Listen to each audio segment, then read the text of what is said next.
radio for the masses. Headline edition, July 8, 1947. The Army Air Forces has announced that a flying disc has been found and is now in the possession of the Army. If the game is rigged, change the game. Game changer. I occasionally think how quickly our differences worldwide would vanish if we were facing an alien threat from outside this world. This is Fade to Black with your host, Jimmy Church, on the Game Changer Radio Network and KGRA, the Global Radio Alliance. I need your help to get to the year 1985. You're listening to Fade to Black with Jimmy Church on the Game Changer Network.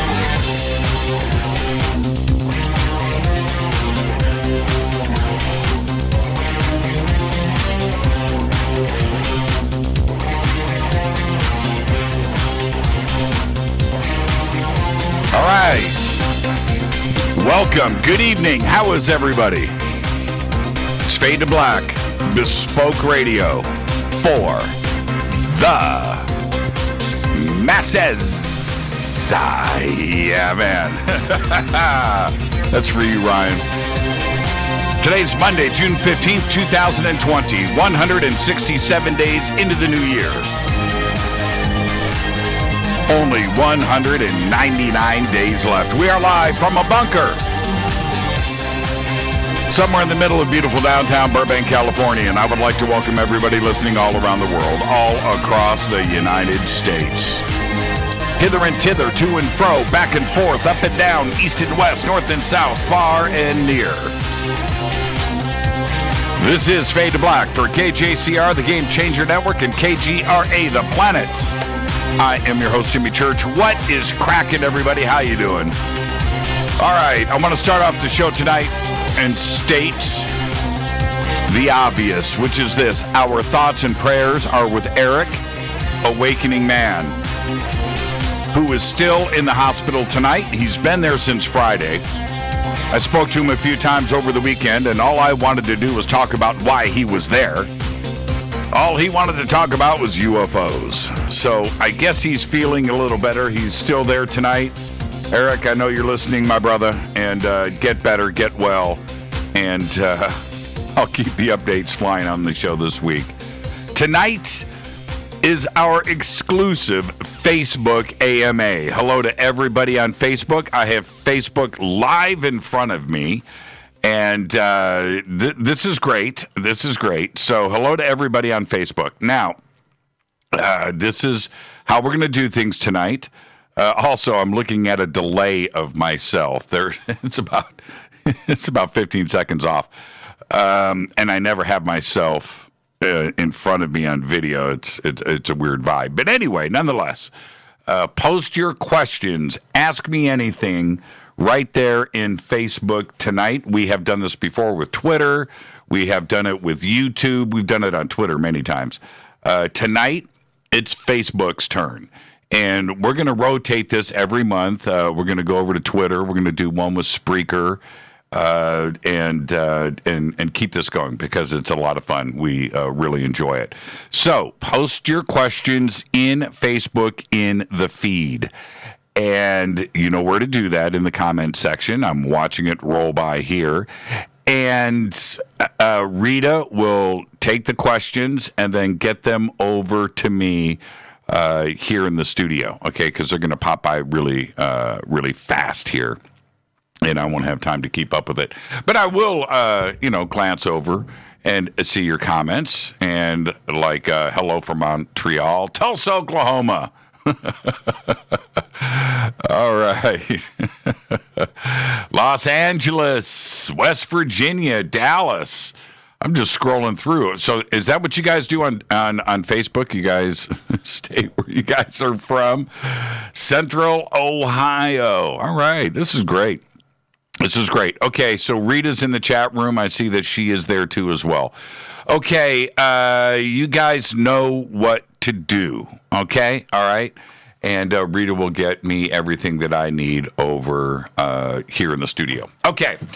All right. Eric Awakening Man. I don't have, first off, he's in the hospital. These are medical issues. These are his and personal and private and everything. So, but I'll say this. I honestly don't know what's going on because I don't know if he actually knows what's going on at this point. But they are doing a lot of tests, and I know that everybody is concerned. So that's, if I had something, would I reveal somebody's private medical information live on the air? Maybe. Maybe. But our thoughts, everybody out there, say hello to Eric because, he's hanging out with us tonight. All right. So tonight, Facebook AMA Ask Me Anything. Tomorrow night, right here on the show, Walter Cruttenden will be with us. We are going to be discussing all of his research at the Binary Institute and our universe. Okay, so that's going on tomorrow night.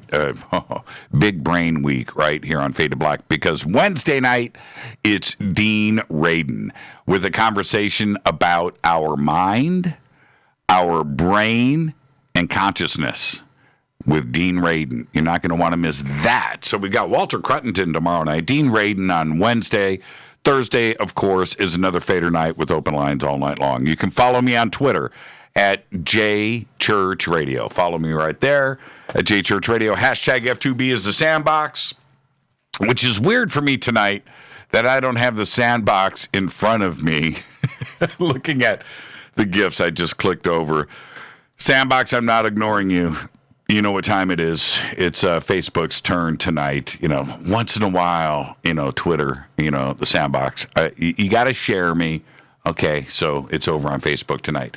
Okay, all right. Any questions or comments on the show, post them over on Facebook. You can certainly still use hashtag F2BQ, but I just don't think I'm going to get to that tonight. Or the sandbox, which is hashtag F2B.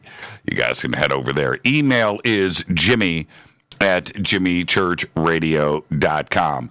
Now, we had a little get-together over the weekend. I want to say this.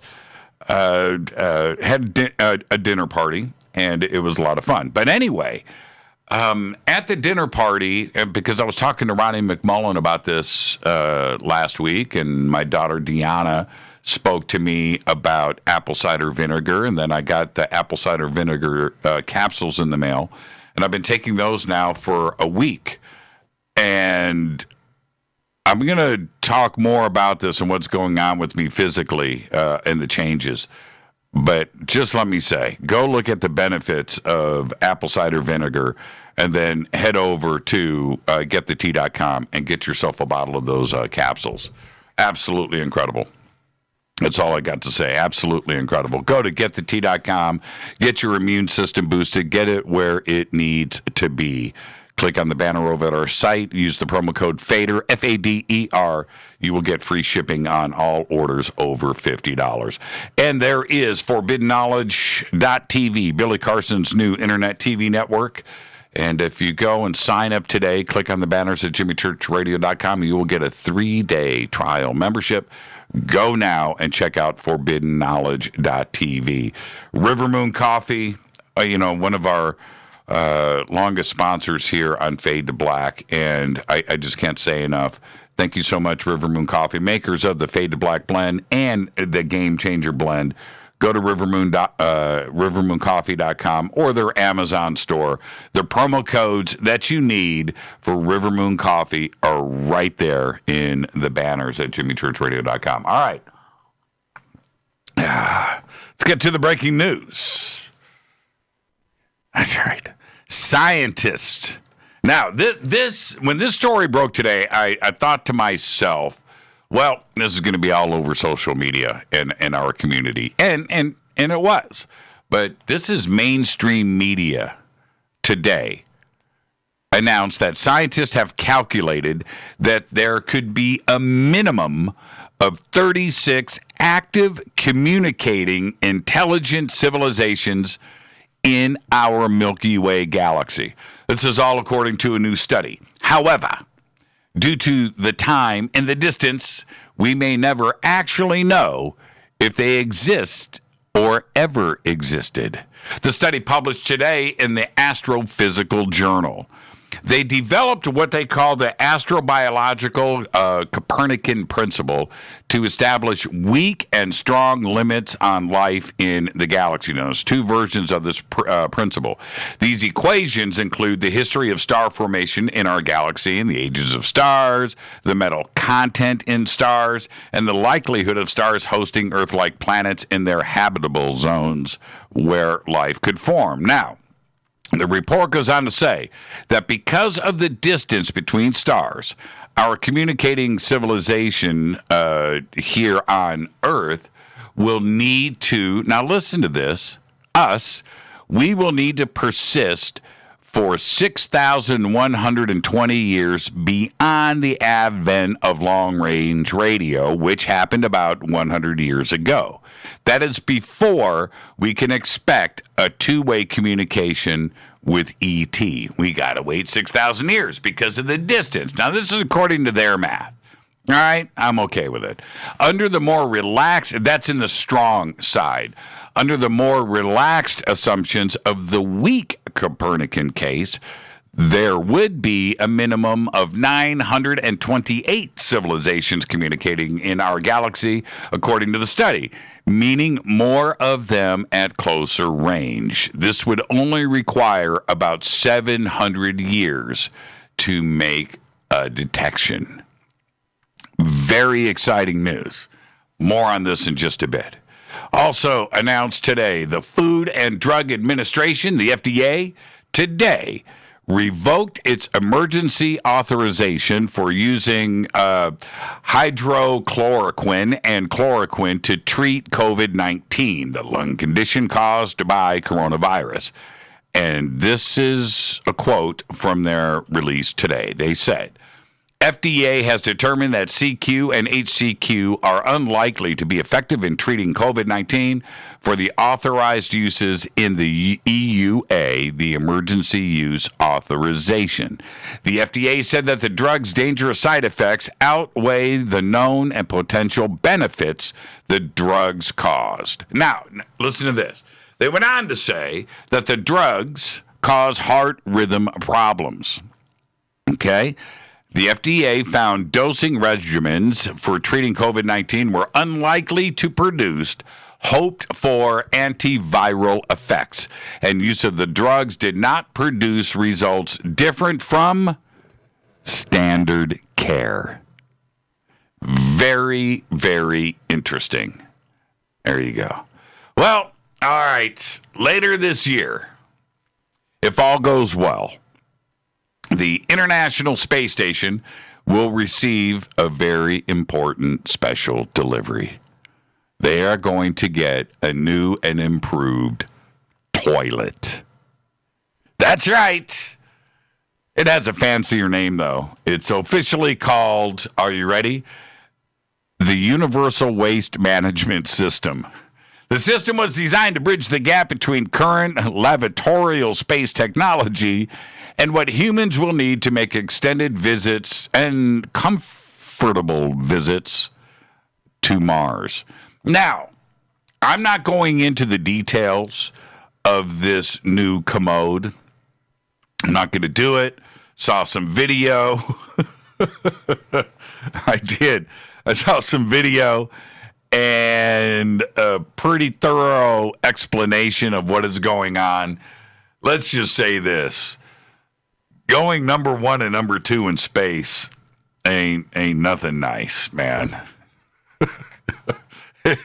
No. I always said, I would go if the food is good. But after watching these videos today with these descriptions, I'm just not so sure that I need to check out space. Not now. All right. Just leave that to your imagination. You can go and read about it yourself. Howard Stern, back in the news. Very unpleasant because right now he is taking the heat. He's under fire after a video resurfaced in which he appeared in blackface and liberally used the N-word during a 1993 sketch. Now, I've saw this when I saw this 25 years ago. I've known about this. I wasn't comfortable then. I'm not comfortable now. But in the sketch from 1993 from Stern's pay-per-view New Year's Rotten Eve pageant shows him parroting Ted Danson's infamous blackface performance that he did that year alongside Whoopi Goldberg with punchlines that used the N-word. Now, Stern addressed the controversy the video caused amid heightened sensitivity on race in the United States right now on his show earlier today, noting that he does not condone a lot of his past material, but he did not apologize.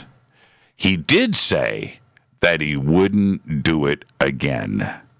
Howard Stern. There you go. All right. The StarWorks UFOs and Artificial Intelligence Conference in Laughlin, Nevada is going down November 5th through the 8th. I'm going to be there. Grant Cameron's going to be there. Paul Hynek's going to be there. James Fox is going to be there. Sid Goldberg's going to be there. Alan Stivelman's going to be there. Another dozen great speakers and presenters and researchers. And we are also going to do Star Watches on Thursday the 5th and Friday the 6th. So you're going to want to come and check it all out. I want you to go to StarWorksUSA.com for tickets and info. Now, don't forget, Disclosure Fest, the biggest event in the world of its kind, the biggest mass meditation initiative. Last year, we had 20,000 attendees, one-day event, totally free. So come and check it out. It's going down on my birthday, October 10th, 2020. And so come and celebrate not only the mass meditation, but my birthday. Come and hang out with all of us. It's at the historic Los Angeles Park in downtown L.A., disclosurefest.org for all of the info that you need. Let's get the show cracking. Happy birthday to today, Ice Cube. That's right, Cube, today, 51. Courtney Cox, today. Just right as I said that, I started a couple of Ice Cube songs from Death Certificate popped in my head. No Vaseline. I mean, that's just one. It just popped in my head. Courtney Cox today is 56.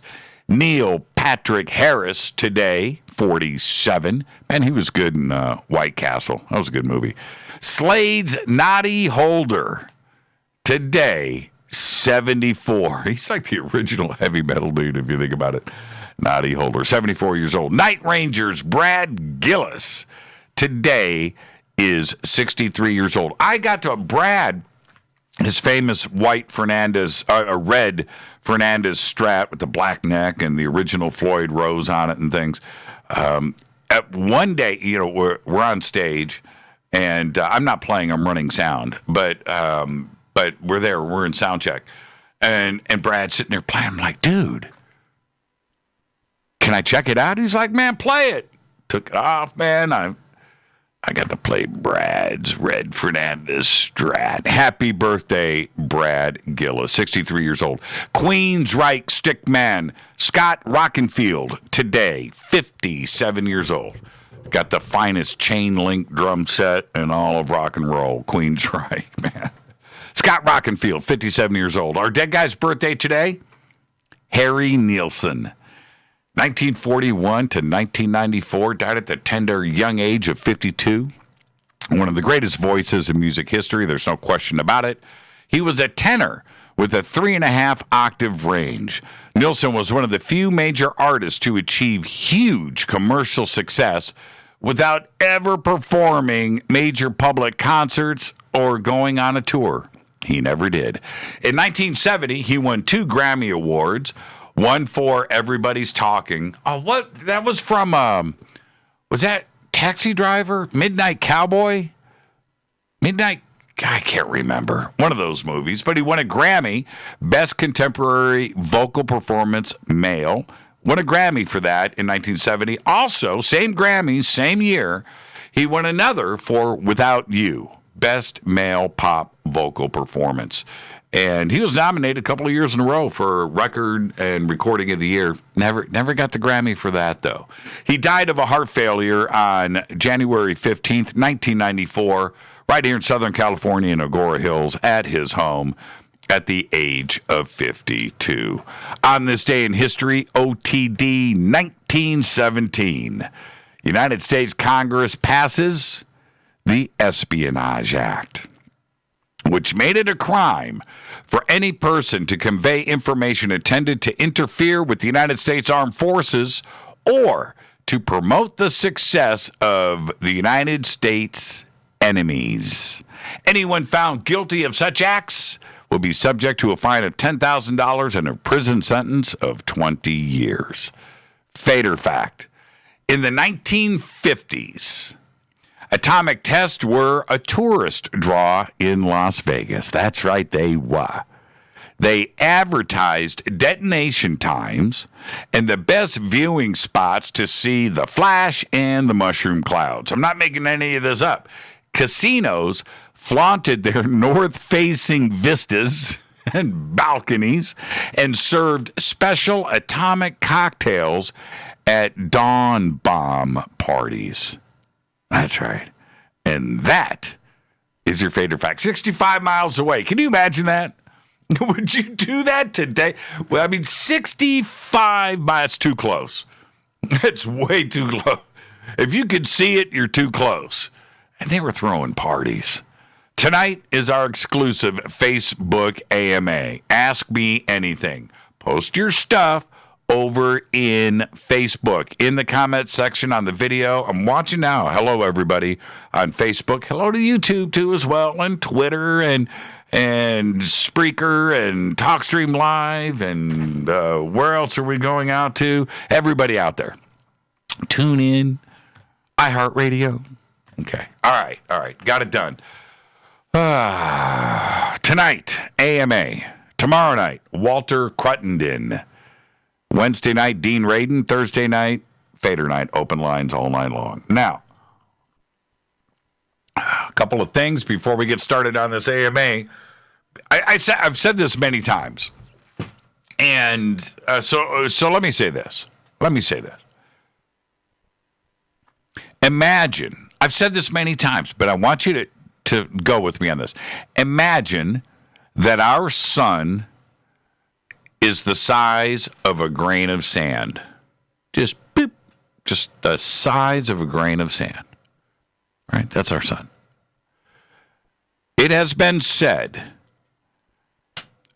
that there are more stars in the universe than all of the grains of sand on all of the beaches in all of the world. Think about that for a second. But what's even more incredible is that us orbiting that little grain of sand amongst all the beaches of the world, right? That our little tiny blue planet knows about the universe, knows about the Milky Way, knows about galaxies, knows about the construction, knows about the shape, knows about the expansion. We know these things from our tiny little vantage point next to that little grain of sand amongst every beach on the planet. It's mind-blowing how much we know. And we're out there studying. It's incredible to me. It's just, I can't fathom the numbers here. Today, with all of that knowledge, that all of the grains of sand on this planet has a planet revolving around it. Right? That's how many planets are out there. It's incredible. Just in our Milky Way alone, we know, we've got 400 billion suns and stars and another trillion planets to go along with it. That these numbers today were presented, that there are 36 communicating intelligent species in our Milky Way. I'm not buying it. But what I am buying is that somebody knows something That is a very definitive statement. And I know it's from running numbers and reports and algorithms, and they've come up and they've deduced and they've, spit out this number of 36. But it says to me that there is something going on. That I find interesting and I find it exciting. And on the heels of that, today, this was going around on Twitter, Devoid, the blog, said that they reached out to Admiral Wilson about the Eric Davis doc. Now, 11 pages, well covered here on this show. I've had everybody on this show talking about it, Dr. Greer and Grant Cameron, of course, and Richard Dolan. When the story broke, I even took it over to Coast, and it was a big deal. But Admiral Wilson now says that Dr. Eric Davis is full of doo-doo and that he made everything up like it was a movie script. Said that he hadn't been to Vegas since sometime in the 70s or 80s, not anywhere around the time that this document was done, and that he wasn't in the Navy when these dates are purported by Dr. Eric Davis. Now, what do we do with this? Now, of course, everybody's going to have two ways of looking at this. This is Admiral Wilson telling the truth and coming clean because he has nothing to hide, right? That's the other side is it's another smoke screen. It's another smoke screen. He can't admit to it being real. This is my take, and I pretty much have always said this. I believe that Dr. Eric Davis did indeed write said document. Okay? He wrote all 11 pages. The question is, was it made up by Eric Davis? And then when you go a step further and you look who Dr. Eric Davis works with and is tied to, it just makes you get suspect over a few other organizations out there. It's very, very interesting. I don't know if we can go back now after hearing from Admiral Wilson with the confidence that we had in the documents before. I don't know. Very interesting days indeed. Very interesting. I am your host, Jimmy Church. Tonight, our exclusive Facebook AMA. Ask Me Anything. Head over to Facebook. We've got all the links up for you to go over to our Facebook radio page for Jimmy Church Radio. And head over there. Video's running. Watch the show. You can post your questions right there. And then Rita will go from there over to here. And I will have them up. Oh, look at this. Oh, man. Okay. All right. We're going to do this after we come back. Ask me anything. Seriously. I'll be right back after this short break. Stay with us.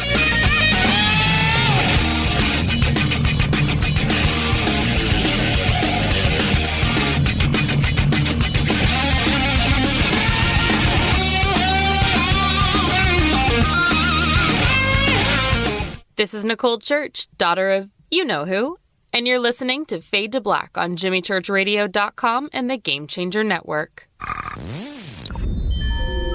You're listening to Jimmy Church, Fade to Black. Fade to Black will now pause for alien identification. The station that talks the net. KGRA Radio. When you take the beans from Central America with dashes of Indonesian and African mixed in and then roast it to the dark side of Fade to Black, you create the ultimate brew of fringe. Introducing the Fade to Black blend from Rivermoon Coffee. Yes, Rivermoon's darkest customized roast was created for the love of Fade to Black. The alchemy of masterful roasting and smoking the beans is in every sip of this full-bodied, dark Java. I need my coffee dark, deep, with distinct bittersweet chocolate highlights, just like the bunker. Leaning further into the darkness of the roast is Fade to Black Blend from River Moon Coffee. Just click on the banner at jimmychurchradio.com and use the promo code F2BBLEND for 15% off of your order today. Go Beckley Teppy. This is Jimmy Church of Fade to Black, and you can get our podcast for just $2 per month. All you have to do is click on the podcast banner over at jimmychurchradio.com. OMG! People are jumping on board to the Life Change Tea Regiment. Brew, steep, and drink for a gentle, taste-great cleanse. It's changing how they feel. See what everybody's talking about. Log on to getthetea.com. That's getthetea.com. Life Change Tea aids in digestive slowdown and helps people get moving down a healthy path. We won't make claims. We'll just let you decide. Experience is much better than a commercial anyway. If you want results, log on to getthetea.com and purchase your super strength cleansing tea. You won't be disappointed. And if you're looking for some mind-body suggestions, go to YouTube and punch in the search bar Health Matters Now. That's Health Matters Now. Put power into your health now. So, getthetea.com. That's getthetea.com for super strength tea. And YouTube, Health Matters Now. That's Health Matters Now for valuable suggestions. Getthetea.com. The tea that makes you go. 9 out of 10 geneticists agree. Fade to Black is not your father's radio show. On the Game Changer Radio Network and KGRA, The Planet. Hi, this is Rob Reiner from Anvil, and you're listening to JimmyChurchRadio.com. What's up? I'm Chris. What up? This is Kyle Massey, and you're listening to Jimmy Church Radio.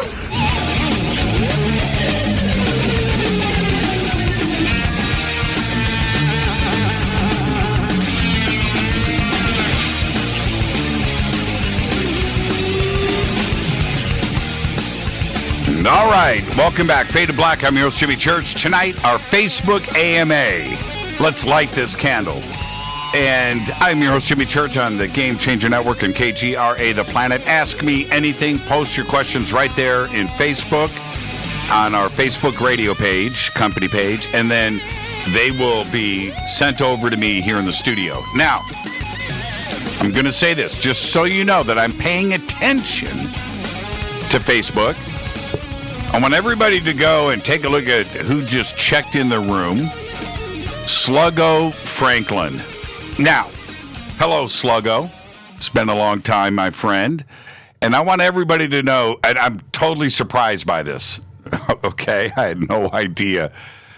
Sluggo and I have known each other. Sluggo, how old were 14? Maybe 14, 15 years old. We used to hang out actually at this music store in Indianapolis called Wilkins Music at Washington Square Mall. And Sluggo could play, right? He's a good player. And we just became friends, and we have been friends for many, many, many years. And wow, and to see Sluggo here tonight. Sluggo, how's your playing? How you doing? I hope all is well with you. Sluggo lives in Indianapolis. Sluggo, you still in Indy? Post your answer right there, Sluggo. I can't believe it. I can't believe it. Sluggo, post a picture of yourself with a guitar. I know you're still playing, man. There's no way. He's too good. Sluggo was a player. And there you go. All right, so I got a little slice of Indianapolis here tonight. We are going to have a very, very busy night tonight. I'm always excited when we do an AMA, and I try to answer everything in order, and not, there's nobody cherry picking or anything like that. We just answer every question as they come in, and they're time stamped. Okay, all right. So with that. Let's swing it over. First question of the night. This is from Debbie Lavin. Debbie says, why don't you have David Wilcock or Corey Good on the show anymore? Irreconcilable ethical differences. Debbie, there's your answer. Ask me anything. Let's go to the next question. This is from Susan Perry. Please, your thought on soul contracts. Yeah, I know, right? Very interesting. I would think that soul contracts, I've thought about this a lot, by the way, that that they must be real, I guess is the best way to put it. No, not real. To be expected. I think it's something that you would expect to have happen. Yeah. And it's not like, some Faustian thing where you're, signing with, blood, making a contract with the devil. I don't think it's about that. But that type of encounter and exchange, would it come with a soul contract? I think it's too heavy of an encounter of a thing to not have a soul contract involved. You would want a soul contract, wouldn't you? You would want, forget about coming from the other side, whoever it is. You know what I mean? Because it's special. And you would expect a level of trust there to come through with a soul contract. That's my take. But I would say not real. Real's not the right word. I would say a soul contract is to be expected. Next up, this is from Fred. Fred said, did CERN open a portal to other worlds? Fred? Yes. I think we could say that matter-of-factly. I think we could say yes. If we go back to the time when CERN switched on, look at planet Earth before and after, the experiences, the things that just seem to happen rapidly. And you can go beyond the supernatural and the paranormal aspect of it. The UFO sightings and the types of UFO sightings changed drastically. But then there's the Mandela effect. A lot of weird, strange things. And especially today, the way the planet is behaving, including myself. I mean, did we let some stuff through from another dimension that shouldn't be here? Yeah. So, and this is where I say yeah so definitively. I know CERN was creating black holes. Still are. Little teeny ones, but creating black holes. CERN also created antimatter.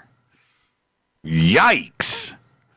Suspending it in a magnetic box. Because if it touches anything, right, we all go. So it has to be suspended.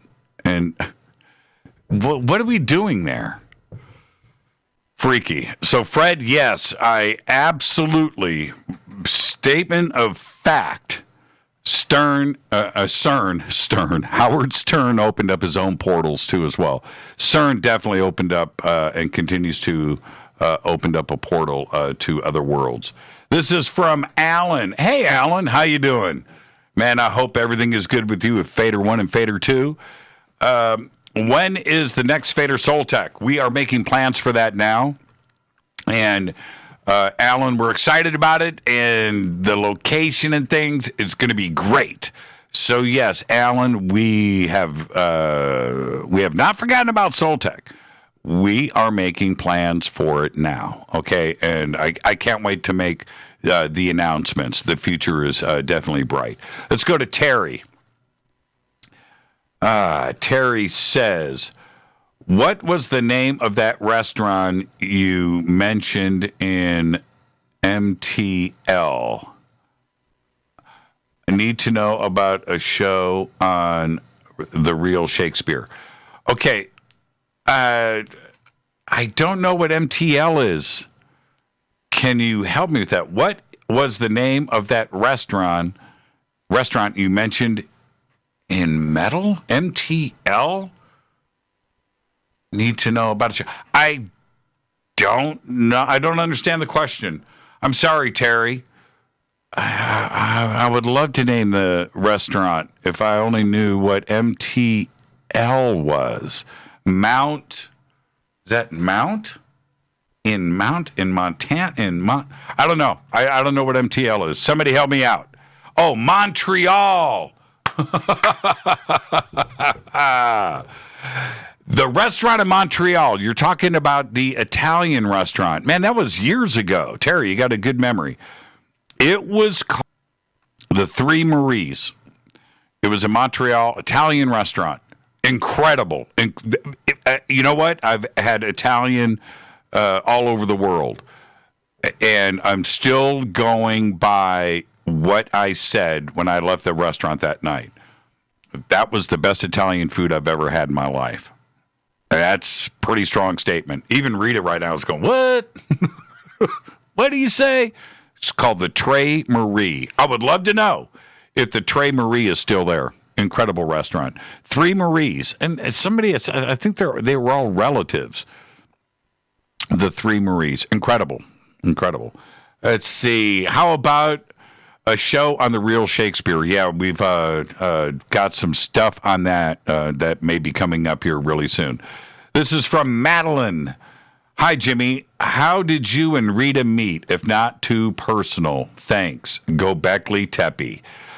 Let's just say this. We met. Yeah, it's a little bit too personal. 1998. And this is now 2020. Yikes. 1998. All right. Let's see. This is from Roberta. When was your last trip to the East Coast? Oh, man. Last trip to the East Coast? Oh, just popping into my mind was New York City, and that was a couple of years ago. Yeah. I don't know if Rita, did we go further east than the Midwest? I don't know if no, I think that was it. New York City 2 years ago. Spent a week there. Absolutely incredible. This is from Michelle. Oh, the last question was from Roberta. I'm sorry, Roberta. This is from Michelle. Jimmy, who are your favorite newer bands? Newer. Okay. Depends on what you mean by newer. I really like John Mayer. I do. I like John Mayer. I like John Mayer a lot. Now, is John Mayer officially new now? He's newer. I like Billie Eilish. But she's not a band. Let me think. There aren't any bands out anymore. Some of the bands that had come out, I mean, I like the Trucks band. That's pretty cool. When the Killers first came out, I thought, man, it's great that we have a real band playing today. But I still go old school. I do it a lot too. I still go old school with the bands. Let's see. And that was from Michelle. Looking at the clock, we got plenty of time here. Okay. This is from Chip. Tell us about that guitar. Which one, Chip? Which guitar, Chip? Are you talking about what I posted over the weekend, or was it yesterday?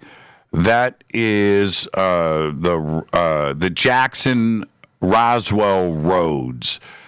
And that guitar, it's owned by Natasha Nix, and she was over at the house this weekend. And it's all aluminum, and it's got a graphite neck, though. But the body and the headstock are aluminum. It's not solid aluminum.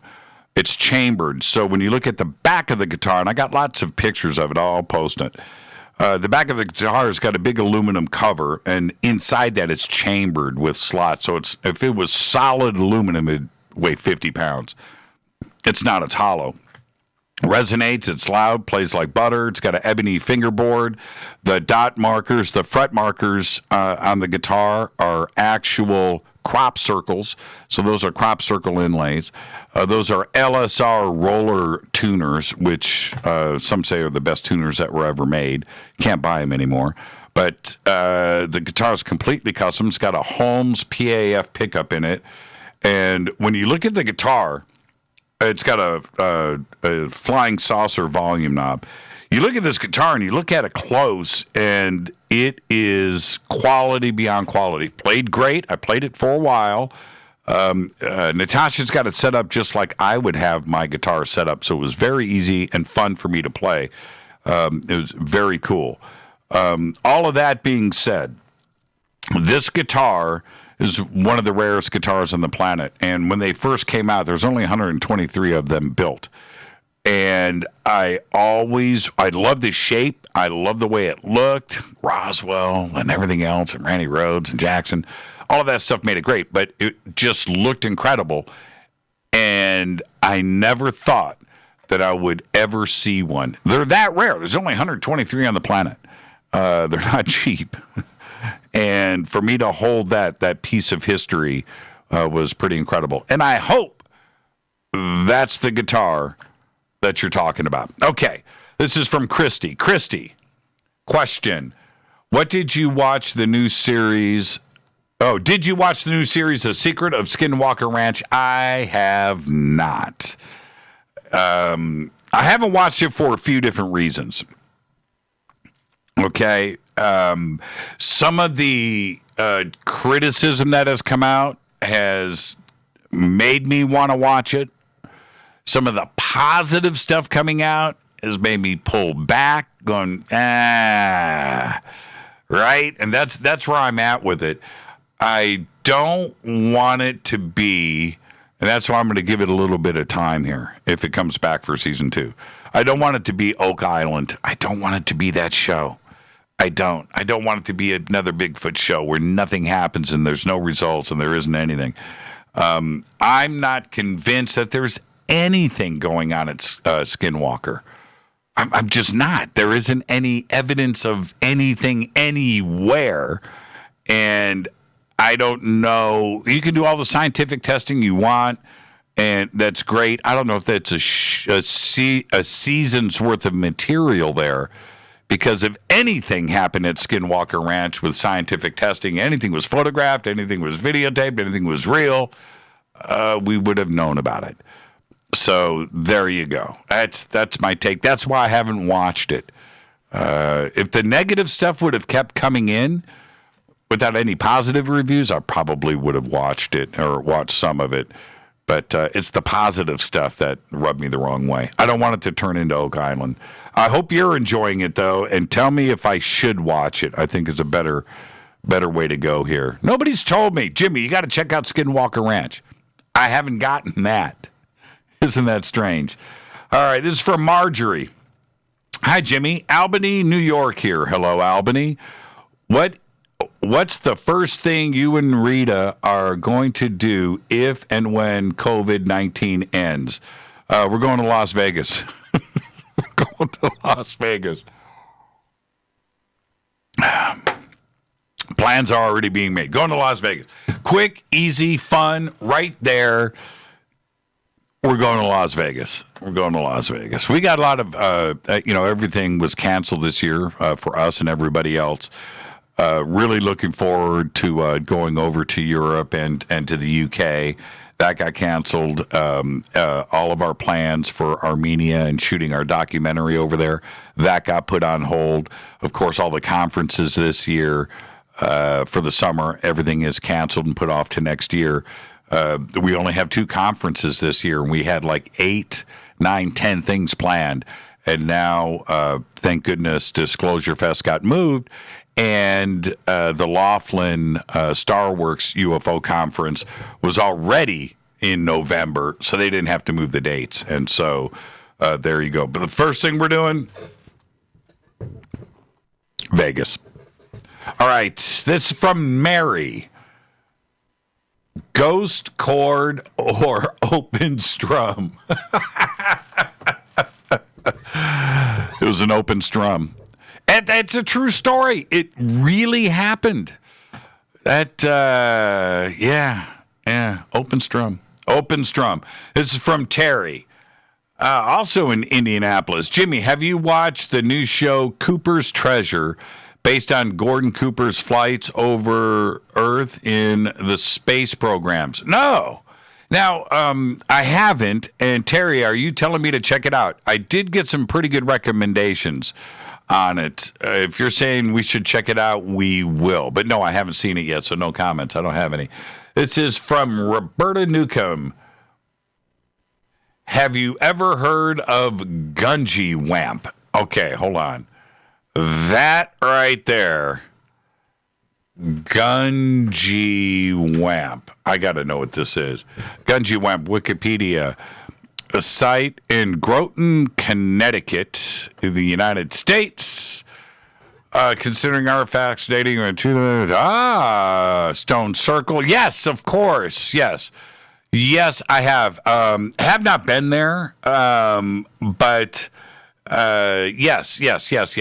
That's right. Megalithic site. And didn't they have like an astronomical calendar there too as well? Like Stonehenge? Yeah. I would love your comments on it, though. This is from Brian Bevan.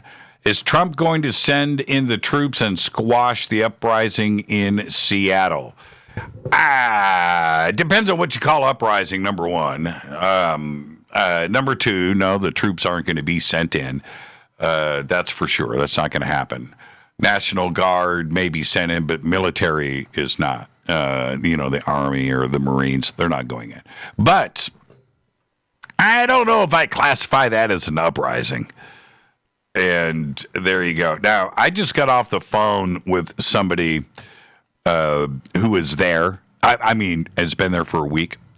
And I keep looking at this camera. I should be looking at this camera. Somebody that's been there, that was there. And I said, so what's going on?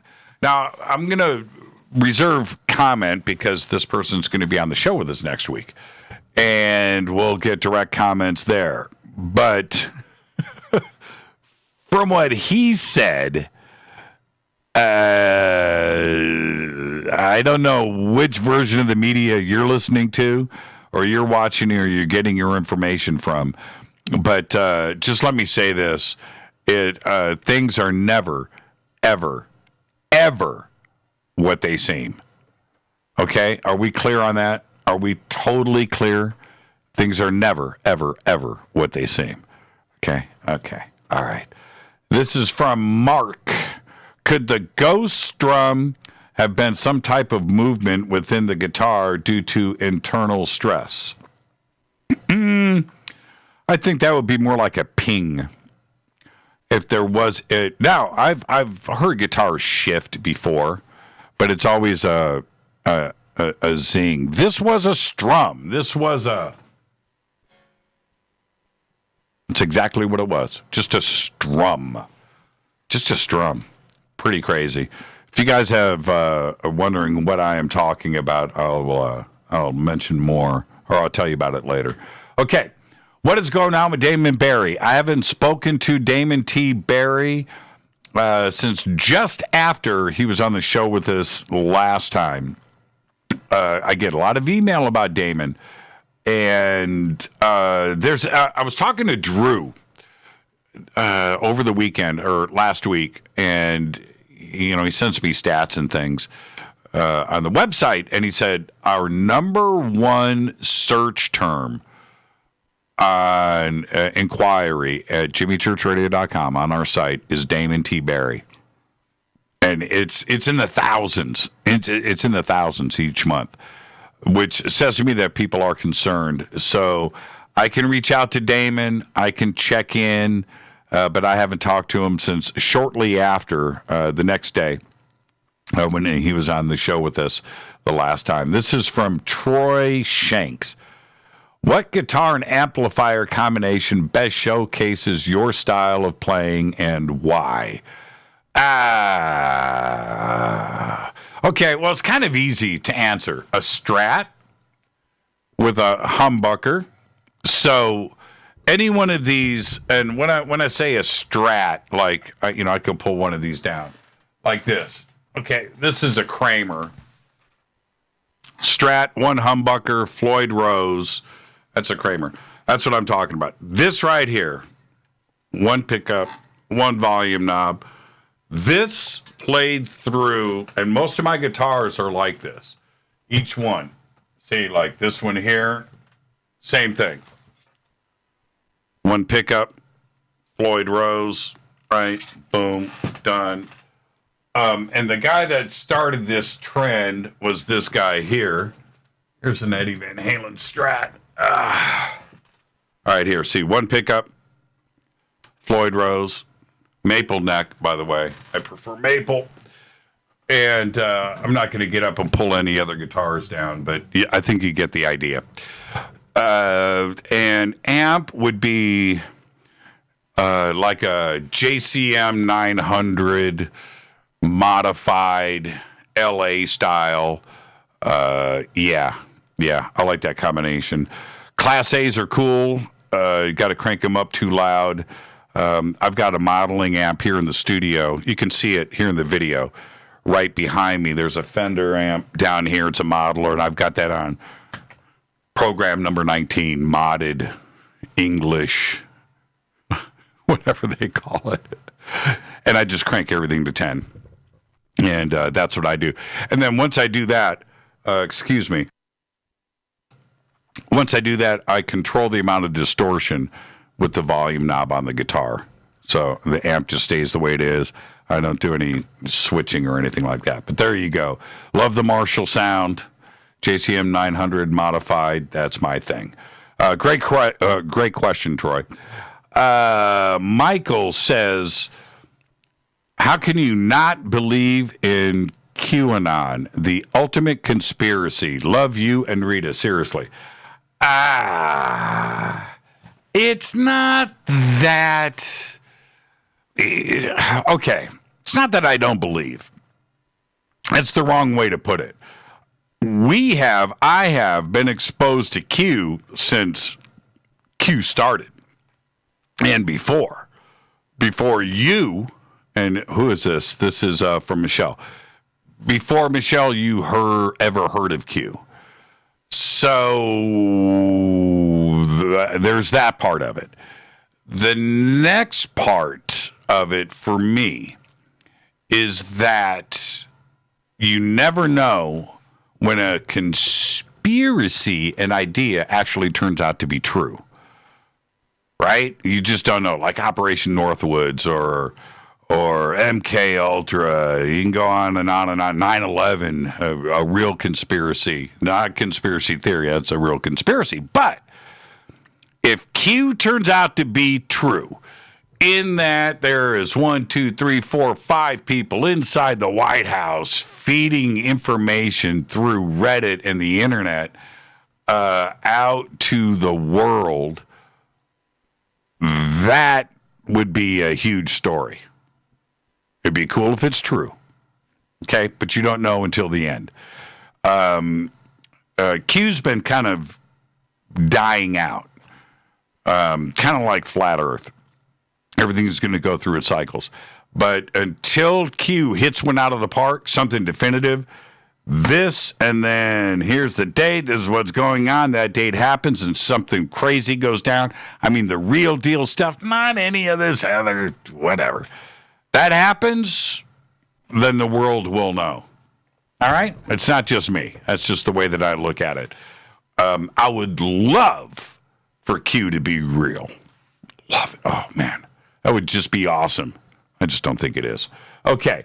Daniel says, Santa Susana Field Laboratory, was it reverse engineering facility for alien technology, nuclear reactors, rocket testing facility? What are your thoughts? I know, right?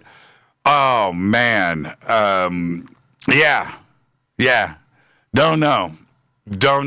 I've heard all of those. Yeah, very interesting. I don't know. When you have a facility like that where you never have answers from, right, kind of like Area 51, you can go, that's where all of the crazy ideas happen. Oh, I just blew past a commercial break. I got to go to commercial. Let me get commercial. And that's how much fun I have with an AMA. AMAs are great. Ask me anything. Hello to everybody on Facebook. Hey, Sluggo, did you send me a question yet? Sluggo Franklin. I'm your host, Jimmy Church. This is Fade to Black on the Game Changer Network and KGRA The Planet. Tonight, our exclusive Facebook Ask Me Anything. I'll be right back after this short break.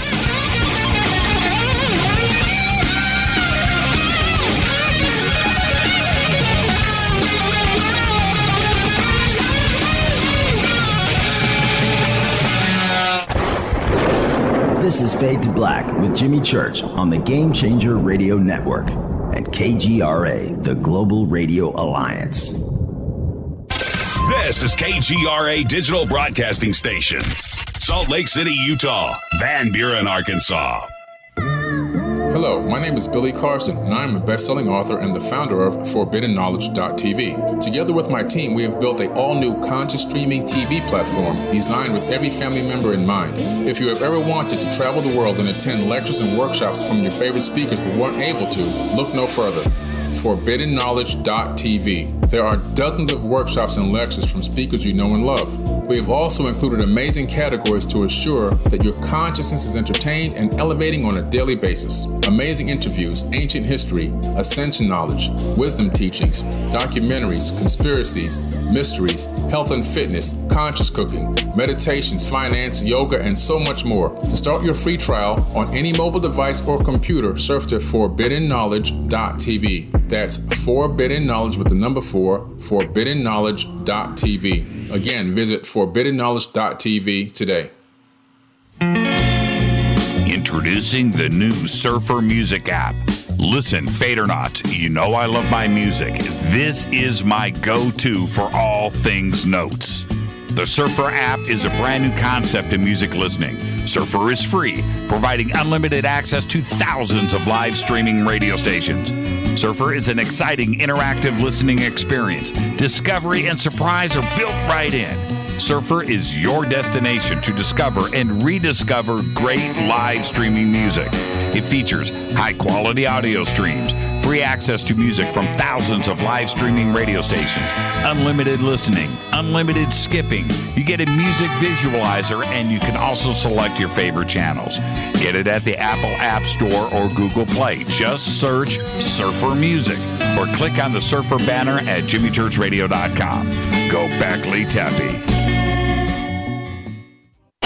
Okay, nurse, let's get this man to the ER stat. Right away, doctor. We see this every day. Heart attack or angina pain due to blocked and clogged arteries. Chelation can remove obstructions or blockages from arteries and help avoid painful and expensive surgery. Now there's Angioprim. It's a liquid oral chelation product that you take with juice. You start to feel the results fast. Angioprim increases blood flow all over the body, and that means more energy and strength to take on the day with less aches and pains. 60 years of research has gone into chelation, and Angioprim is the result. A safe and easy way to unblock your veins and arteries from buildup that slow circulation. Paging Dr. Jones. Please report to the emergency room right away. Log on now to angioprim.com. That's ANGIOPRIM.com. Or to speak with a trained consultant. Give Angioprim a call at 954-882-7221. That's 954-882-7221. Hello, I'm Katie, and you're listening to my main man, Jimmy Church, on jimmychurchradio.com. Hi, this is Ray Hobbs here, repping the planet, and you're listening to my good friend, Jimmy Church, Fade to Black, on the Game Changer Network and the KGRA Digital Broadcast Station. This is Toby Kebbell. You're listening to jimmychurchradio.com. Don't hurt me, Jimmy. I'm only little. Hey, I'm Adrian Grenier. And this is Ari Gold. We're the Honey Brothers. We are also Honey Brothers. Hey, I'm Adrian Grenier. And I'm Ari Gold. We're the Honey Brothers. And you're listening to Jimmy Church. The Revolution. This is Jimmy Church of Fade to Black, and you can become an official Fadernaut by just going to our membership section at jimmychurchradio.com. Hello, this is Serena Wright Taylor from Conscious Life Expo, and you're listening to Fade to Black with Jimmy Church, who holds the Lucky Pony record for the best astrological chart since 1963. True story. This is Micah Hanks of the Gralien Report, and you're listening to Jimmy Church on Fade to Black, across the globe on the Game Changer Radio Network and the one and only KGRA Radio, The Planet.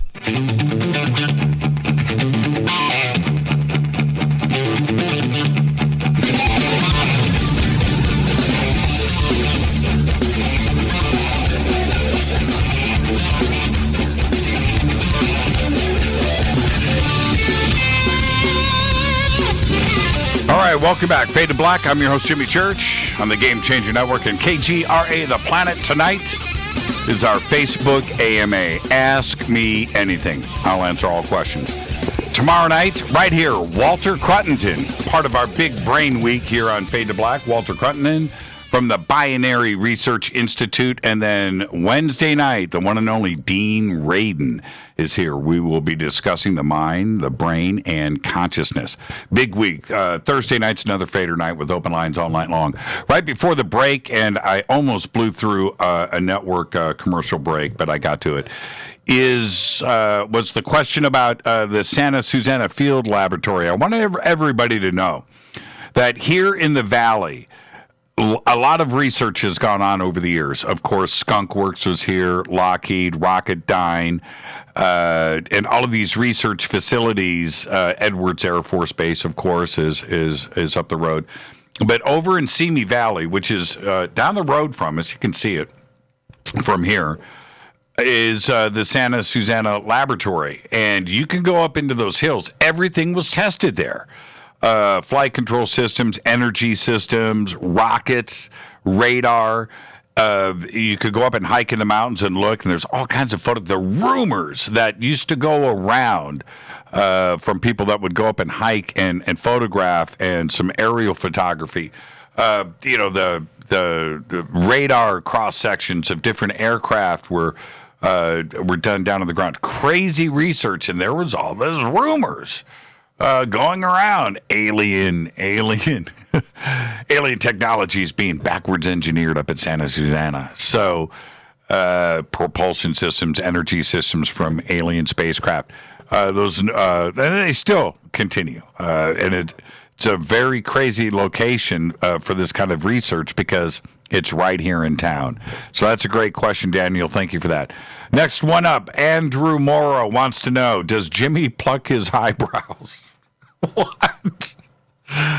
Do I pluck my No. And I don't dye my hair either. Do I pluck my eyebrows? What do you see? I know they've sort of disappeared over the years. I wonder what that is, some kind of vitamin thing. But my hair is natural, has not gone gray. My beard has. That's weird. My sideburns have turned gray. Head? No. One of these days I'll grow up and be an adult and I'll turn gray. This is for Mark. Did you ever work out where the teeth found in your bedroom came from? No. We found another tooth. I found another tooth last month or the month before. Rita comes outside and goes, "There's a tooth at the bottom of the stairs. Go get it." So I had to be the man. Yeah, never found out what that tooth was. Probably came from one of our dogs. That's what we are hoping, but we never did find out. Let's see. Jimmy, what is your favorite book? Growing up, my favorite book, back in Indianapolis, when we lived in a condo there, and I got a couple of books that stayed with me. One of them, and I was like 10 years old, 11, was The Shining. I read The Shining when I was like 10 or 11 years old. Messed with my head. And I also, at that age, it was really crazy that I read this, was Zen and the Art of Motorcycle Maintenance. Stuck with me for my whole life. Now, as an adult, I still look at the Rama series from Arthur C. Clarke as I think almost like the ultimate series of books. I really enjoy them, seriously. And I wanted to throw one other one in the mix, and it just came to me, and it just left. Clive Cussler. Clive Cussler. Anything from Clive Cussler is a favorite book. Let's see. Question from Fader 1 and Fader 2. Jimmy, will the NFL play a full season in 2020? They will not. Yeah, sorry with the bad news. I mean, how could they? I just don't know how it's possible, unless the Super Bowl is like in the middle of the summer next year. I don't know, but I don't see anything really going on schedule, including Major League Baseball. Let's see. This is from Diana. Whom and what inspires you the most? Whom and what inspires me the most? Besides Rita, and it's a loaded question, actually. Who inspires me the most? Probably Eddie Van Halen inspires me. Brian Green inspires me a lot. Leonard Susskind inspires me a lot. Yeah, big props there. And then there's some fringe things that go out from there. In the UFO community, I mean, it depends on, what are we talking about here? Conspiracy, music, arts, overall. Oh man, Steven Spielberg inspires me. Yeah, there you go. Marty Scorsese inspires me. I like the creativity, and being able to go which goes back to like Eddie Van Halen. Whatever is in your creative mind, if you are able to get it out of your frontal lobes and then out, whether it's music or a movie or a painting, a book, the ability to do that, to not cloud things up here and to get it out inspires me. Just like this show. I do live radio every single night, and there is a thing that has to happen. And you have to recognize it. You have to know of this. And that whatever is in your mind has to immediately come out your jaw, right, to do this. Miles Davis, right? What was going on in his head that could come out through his lips is incredible to me. Elvis Presley, it's an instantaneous thing. Eddie Van Halen's another guy that did that. And like I said, artists and creative people that are able to do that really inspire me. Brian Greene and Leonard Susskind, the reason why I bring them up, two great physicists that I respect a lot, and I research them a lot and study what they do. But they are able to get the algorithms and the math into English, because it's nothing but gibberish. It's symbols and math that they don't mean anything. But they are able to orate it and get it out so we can understand it. And that's why I respect them so much. They do it so well. All right, let's see. Oh, this is a long question. Do I read the whole thing? From P. Christopher Wilging. Hello, James. Chris in Mansfield, Ohio here. So it pretty much took a full human-sized apparition walking directly in front of me in my own house when I was in my late 30s. So it opened up my mind to the other things in this world in which we dwell. And therefore, I have begun showing my kids that there are definitely things that we don't understand out there. What got you into opening your mind, and at what point in your life? Thank you for all you do. My mother Phyllis. My mother Phyllis was crazy, cool, honest, tough woman, incredible. And she was crazy. And she, from my earliest memories, Ouija boards, Edgar Cayce books. She took me to go see Eric Von Daniken, Chariots of the Gods, the movie. Got me the book before the movie came out. I was 8 years old, just a little kid. And her and my Aunt Z flying on that Ouija board when I was, I'm 7 years old, 8 years old, watching that, knowing that the world was definitely interesting. So, yeah, definitely my mom. My mom was really, really cool. Let's see, next. This is from Heidi. Oh, no, I'm sorry, I skipped one. This is from Dick. What are the winning lottery numbers for this Wednesday? I'll tell you what, Dick, email them to me and we'll both, I'll split it with you. Heidi Reese Anderson. No question, but a suggestion for bumper music. Zebra. Who's behind the door? Let me tell you something.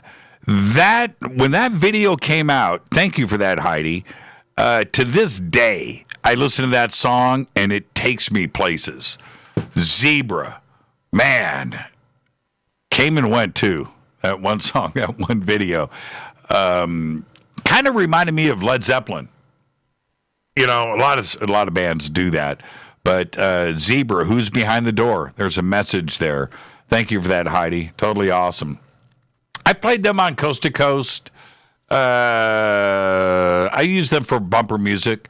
But maybe when I do Coast next, which will be next week, I'll do Zebra for you. Okay? All right. Let's see. From Michael. I don't know how to say your last name, Michael. If George Norrie calls you one day and says, speaking of Coast, George Norrie calls you one day and says, Jimmy, I decided to retire. I want you to take the big chair at Coast to Coast. What would your answer be? Well, Michael, I get that question every single day of the week. George is probably listening right now, and I will give you the honest answer. If and when, first off, George ain't ever going to retire, man. He's got the ultimate job. He's got a great gig. He is the best at what he does. I think he's gonna drive that train until there's no more train. That's my take, and he should do just that. If the day comes, because I've never thought about this, I get asked every day, but it's not like I sit around going, wow. No, I can't do that. And it's just not fair. It's not fair to me or George or anybody else to even discuss it. But the thing is this. If and when the day happens, then I'll think about it. But until then, I'm a fill-in host on Coast to Coast. I love the gig, and that's that. It's George's show. So, and that's the only answer for that. That's the truth. Jimmy, are you friends with Clyde Lewis? Absolutely friends with Clyde Lewis. Speak to him all the time. Clyde's a great guy. That's from Brian. This is from Matt. Brian, I'm wondering why you're asking. You've heard Clyde on this show. I've been on Clyde's show many times. He's been on this show many times. Maybe you missed all of that. But, yeah, Clyde and I should do another simulcast, do something together. That's a great idea. I'm glad you reminded me. It's from Matt. Is there any news out of Magé, Brazil? Yes and no. There have been a few videos that have been posted of things that have happened over Brazil lately. I don't know how close they are to Magé, but the news keeps coming out of Brazil, though. No. Do I have any updated reports on Magé? I do not. This is from Steve. Jimmy, what's your favorite guitar combination to use? I just answered that, but I'll answer it again. What's your favorite guitar combination to use? Guitar, amp, cab, pedals, etc. Okay. Right now, currently, 412 slant cab is at home in the garage, hasn't been plugged in years. So that's the first answer. Second answer, I just said I love the classic Marshall sound. I really do. There is nothing wrong with the Fender Twin wide open, that blues thing. I really dig that. I manipulate everything through modeling these days, though. I don't use any pedals. I never used pedals. I used a Crybaby wah for a while, but I even got out of that. This is what I like, Steve. One cable, guitar into the amp. Amp has reverb. That's all I need. Spring reverb, one cable. I don't need delay. I was never a fan of it. I don't like it. If I'm playing live and the house guy wants to add delay after the fact, fine. If I'm mixing in the studio and adding a little delay. But as far as the tone, one cable, guitar to the amp. That's it. And then reverb on the amp. All right. This is from Wilbur. Okay, Jimmy. Jim Morrison or Rod Evans? Oh, man, why do you got to do that? Jim Morrison. Corey McMillan. Corey says, since you brought up Canadian broadcasting content like Kim's Convenience, okay, and Schitt's Creek, yes. Have you ever watched or at least heard of Trailer Park Boys? I have. It is arguably Canada's best export. Yeah, I've watched a lot of Trailer Park Boys. I watch them by myself, though. That's a guilty pleasure. Trailer Park Boys are really cool, and I'm glad you brought that up. Kim's Convenience, though, and I heard they just got another season. Schitt's Creek, unfortunately, just wrapped after season 6, and that was the series finale, and very sad about that. I'm still recovering. From Steve, who would be in your supergroup band? Who would be in my supergroup band? All right. I would go with Rudy Sarzo on bass, me on guitar, no rhythm. I would have Yngwie Malmsteen as my rhythm guitar player. He wouldn't be allowed to play any solos. And on drums, Terry Bozzio. That would be my band. Terry Bozzio, Rudy Sarzo, myself. Now, vocals. Oh, man. Ronnie is dead. Graham Bonnet, lead vocalist. So Graham Bonnet, me, Rudy Sarzo, Terry Bozzio. I should put that band together. That's a great idea. Thank you for that. This is from Jane. What band have you seen live the most times? When I wasn't on tour? The band I've seen the most times, probably Van Halen. Guns N' Roses, I've seen many times. Who did I see a lot of? Yeah, I got to go with Van Halen. I probably saw Van Halen 6-7 times or more. Soundgarden, I've seen 100 times. So what do you do with that? Oh, man. Okay, there you go. All right. This is from Eleanor. Looking at the clock here. Okay, from Eleanor. Hello, Jimmy. I know you're a big guitar and music fan. I guess it's guitar night tonight. Was wondering if you checked out the David Gilmour guitar collection. I did. At auction at Christie's last year. I did. I looked at all the guitars. By chance, did you add one to your collection? I did not. Do you have a favorite from the Gilmour collection? You know, his two Strats that he had there, you know, the red Strat and the black Strat, I would have loved to have either one of those guitars. And incredible that he gave them up. It's just incredible. I had read some stuff, not only when the auction went down at Christie's, because he went through every guitar, and it was a great video to see. But the black guitar, the black Strat, I don't think anything was Fender on that guitar in the end. I think all the parts were replaced. Maybe the body was still Fender. There you go. All right, time for one more. Hey, Jimmy. No, by the way, I couldn't afford any of those guitars at auction. Some of them were pretty reasonably priced, though.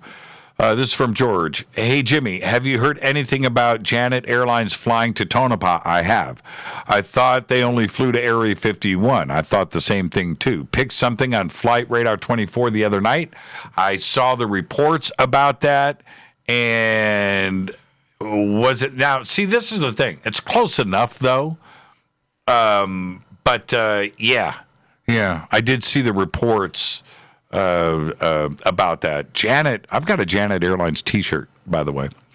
R. Vander, thoughts on QAnon? My thoughts. CIA military breadcrumb psyop. That's pretty good right there. Is it Rye or Ree? Yeah. You know, when you talk about Project Mockingbird and the project going on worldwide and across the United States of using journalists and TV personalities and talk show and news people and reporters under the payroll of the CIA, which was real, and manipulating the media with that, what would be easier than the internet? Fake website, this, posting, personalities, accounts, right? That's the easiest thing. The CIA doesn't have to pay a journalist in Los Angeles to do, news reporting for them and writing up articles. Cost them money. How about the internet? Let's create some fake Facebook pages. Let's create some fake Twitter accounts. Well, do you think that that's going on? Of course you do. That's it. And if I'm the director of the CIA and I'm not doing that with taxpayer dollars, I should be fired. All right. I got to take a break. Coming up next is Chris Stivers. Chris Stivers. His question, it's a good one too. Was there or is there life on Mars? Tonight's our Facebook AMA. Ask me anything. Let's do this, man. On the Game Changer Network and KGRA The Planet. Follow me on Twitter at JChurchRadio. I'm your host, Jimmy Church. I'll be right back.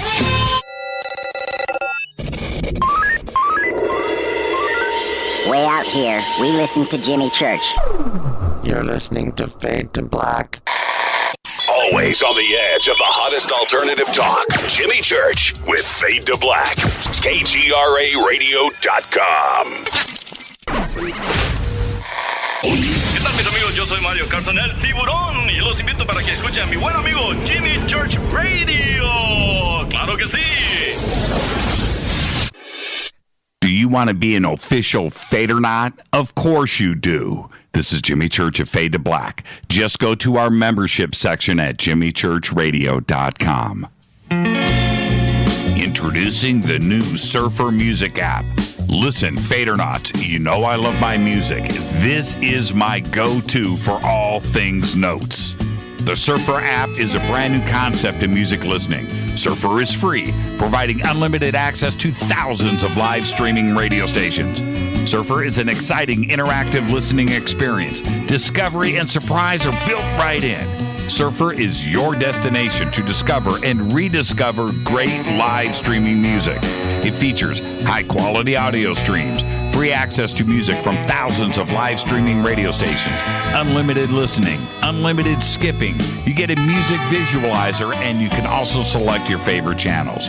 Get it at the Apple App Store or Google Play. Just search Surfer Music or click on the Surfer banner at jimmychurchradio.com. Go Beckley Teppy. So, you love talk radio? Then you'll love TalkStreamLive.com. TalkStream Live is always on, 24/7, with the best streaming talk shows. Find your favorite talkers and discover some new ones. It's free, readily available online or on mobile with any smartphone or tablet. Finding your favorite talk shows all in one place has gotten a whole lot easier. Just go to TalkStreamLive.com. Be sure to download the free apps from Google Play or the iTunes App Store. You listen to us, and we listen to you. And so does the CIA.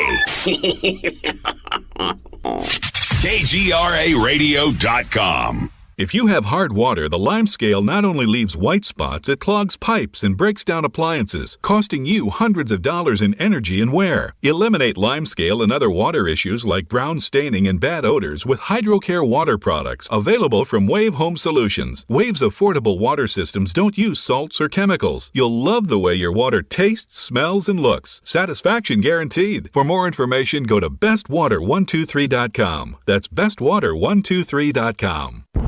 Are you intrigued by Paranormal Talk Radio? You'll love the new Paranormal Radio app from TalkStream Live. You'll find a great selection of talk shows covering UFOs, ghosts, strange phenomena, and much more. Download the Paranormal Radio app now and start listening to the very best in paranormal talk entertainment, including the network you're listening to right now, the Paranormal Radio app, free in Google Play and the iOS App Store.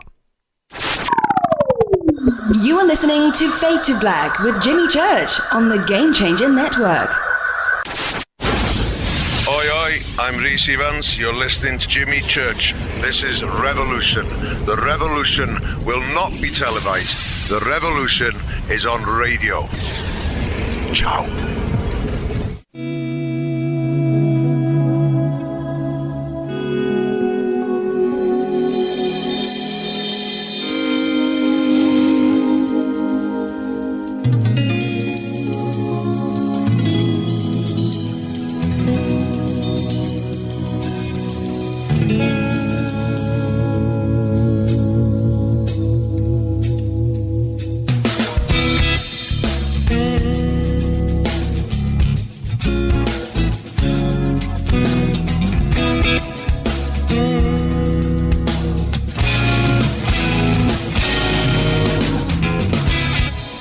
Welcome back. Fade to Black. I'm your host, Jimmy Church. Follow me on Twitter at JChurchRadio. Hashtag F2B is the sandbox. Tonight is our Facebook AMA. Ask me anything. Ask me anything, I will answer. And right before the break, and if you're listening now, you can go over to our Facebook page, which is blah, blah, blah, blah, blah, facebook.com/Jimmy Church Radio. And post your questions right there, okay? And Rita will get them to me here in the studio. Right before the break, Chris Stivers said, was there or is there life on Mars?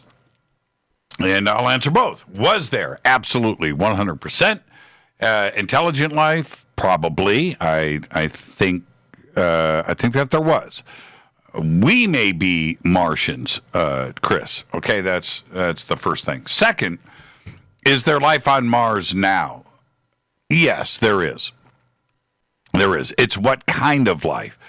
Could intelligent life be underground? Once the atmosphere was blown away by the solar winds and it turned into a radioactive mass and the core of the planet stopped rotating and there was no magnetic protection for Mars anymore, and it effectively became a dead planet on the surface, you would go underground. You would also leave the planet, come to Earth, right? Okay, so I believe that could be the case. But could you exist underground? Well, you'd be avoiding the radiation. I don't know what you would breathe, but I don't know what a Martian is breathing. Is there oxygen in the caves and tube systems, or if they've hollowed out the planet and are living there? I don't know if it's that kind of intelligent life, but you would do it underground, and would there be evidence of that above ground? So some of the images, and I've made these comments over the years, some of the images that you look at in high def of Mars make you just scratch your head. It just doesn't look natural. and there are things, on the sides of hills and things on the ground where it just doesn't look natural, right? Now, there are places on planet Earth where you can go where no humans have ever been, and you look around and it looks natural. It just looks natural. It could be a forest. It could be a desert. It just looks natural. When you look at Mars and you look around, it just things are sticking out. It just doesn't seem natural, right? It seems artificial. So I don't know. I think the evidence is pretty strong. I'm still waiting for the definitive stuff to come in, but would we ever see that? It's all government controlled, so I don't know. But that's my take. I think there was an advanced civilization on Mars at one time. Alan, Jimmy, can you show Fader 1 and Fader 2 football cards? Oh, man. I keep them right here on my desk. Fader 1, Fader 2. Right there. Everybody's hearing me talk about Fader 1 and Fader 2. There's their football cards. See, stats. There you go. All right, Alan. I keep them right here. They're always looking at me. Okay. Sean Stroud, question. Do you think this new Mayan end-of-the-world prophecy has any chance of happening? And if so, how are we going out? Okay. I have looked at the Mayan corrections of the calendar. I look at it this way.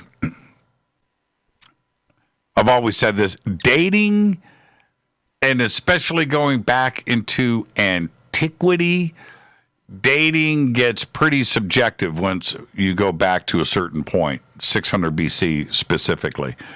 And that is because of the Greek and Roman calendars, which can then be lined up to specific dates that deal with cosmology and other things, and all the way through over to Japan and China, where you can start to line up dates and things are pretty accurate.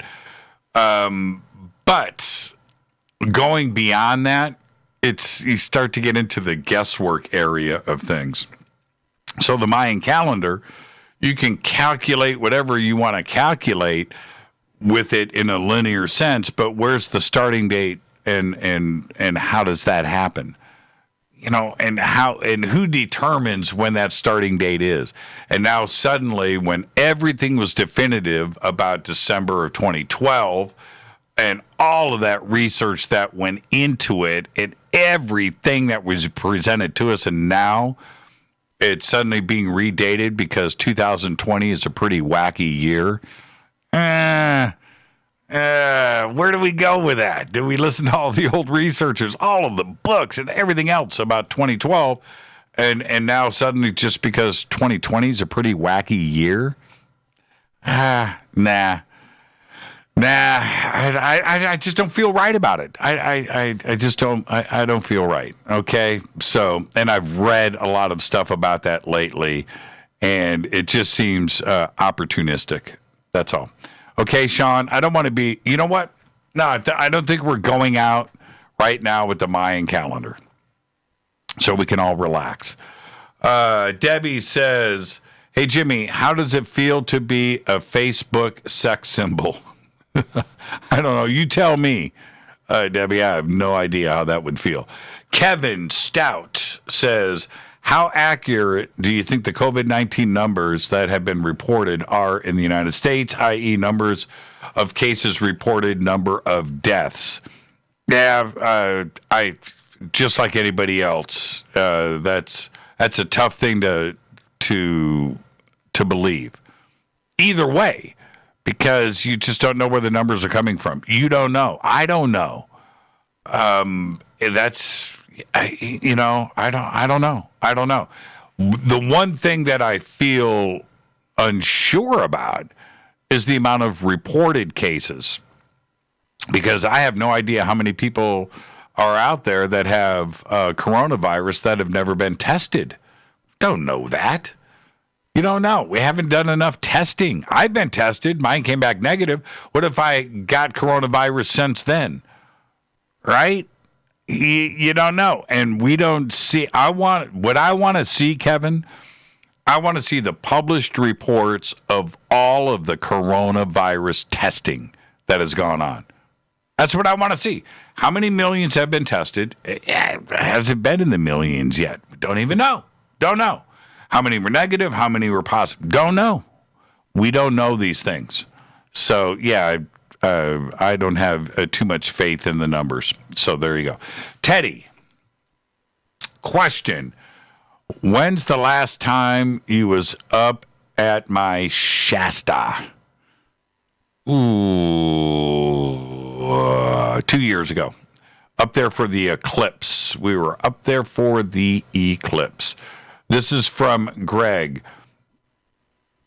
How about a conspiracy show about Seth Rich? Is there a conspiracy there? Is there? Maybe? Could be? I don't know. I don't know.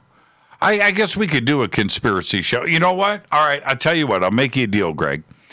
Quitspiracy 6, when we do that, we'll cover Seth Rich. How's that? Okay.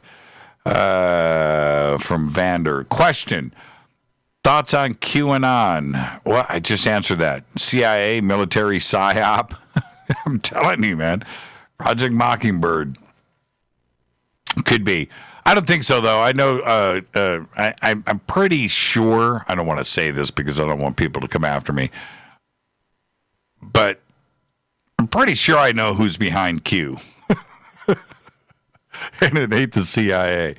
This is from Terry. Hi, Jimmy. I'm wondering if you have plans for an international call-in line. I'm from the Kootenays in British Columbia, Canada. Would love to call in on Tuesdays. P.S. I'm a game changer. I wear my hat every chance I get. You are so welcome, Terry. And I don't know what would we do for an international call-in line? Yeah. We went with a regular phone number because these days with cell phones or with Skype, you can just dial out a number and everybody's got international calling these days that is virtually free. So that's why we went the route. But a separate number for international. All right, I'll think about that. We'll put our thoughts to it. This is from Mike Schneider. Mike says, hey, Jimmy, best experience you had playing on the Strip with Emergency? Wow. Or another band, Stay Safe and Healthy. Wow, that's, Mike knows what he's talking about there. Best experience I had playing on the Strip. I'm going to go, geez. I'm going to have to go with this. I'm going to say it was with Emergency, but it's not going to be what you think. We played Gazzari's one summer, and I would have to defer to John Dominguez or one of our other members of Emergency on this. But I think we played Gazzari's like 6 or 8 times, okay? Once or twice a month for a summer, 3-4 months in a row. And it was like, I'm going to go with our second or third gig at Gazzari's because it was, first off, it was packed. That was fun. But it was how we did it. And it was just to show that I haven't forgotten. Yeah. So it was at Gazzari's. Our whiskey show, played the whiskey a couple of times.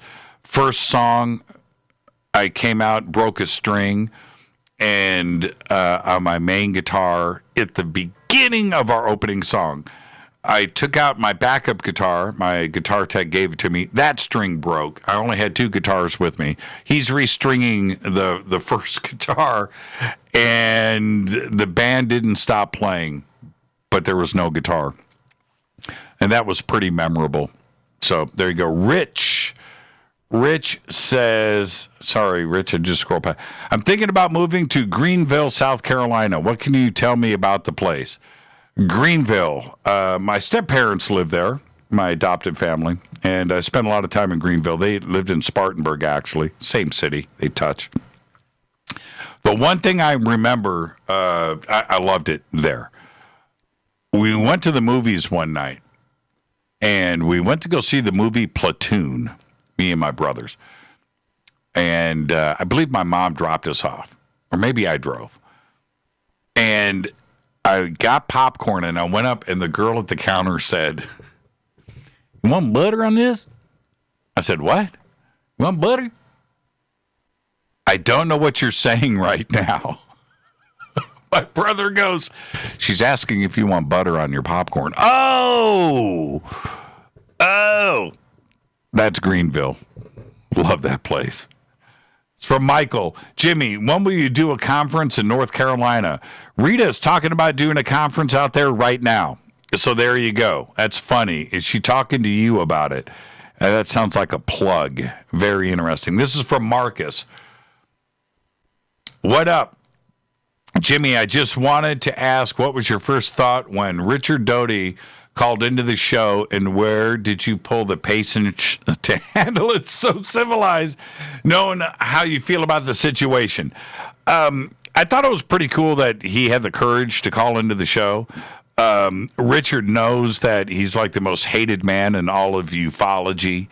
And I got to give credit where credit's due for him to go out there and knowing that it's a minefield.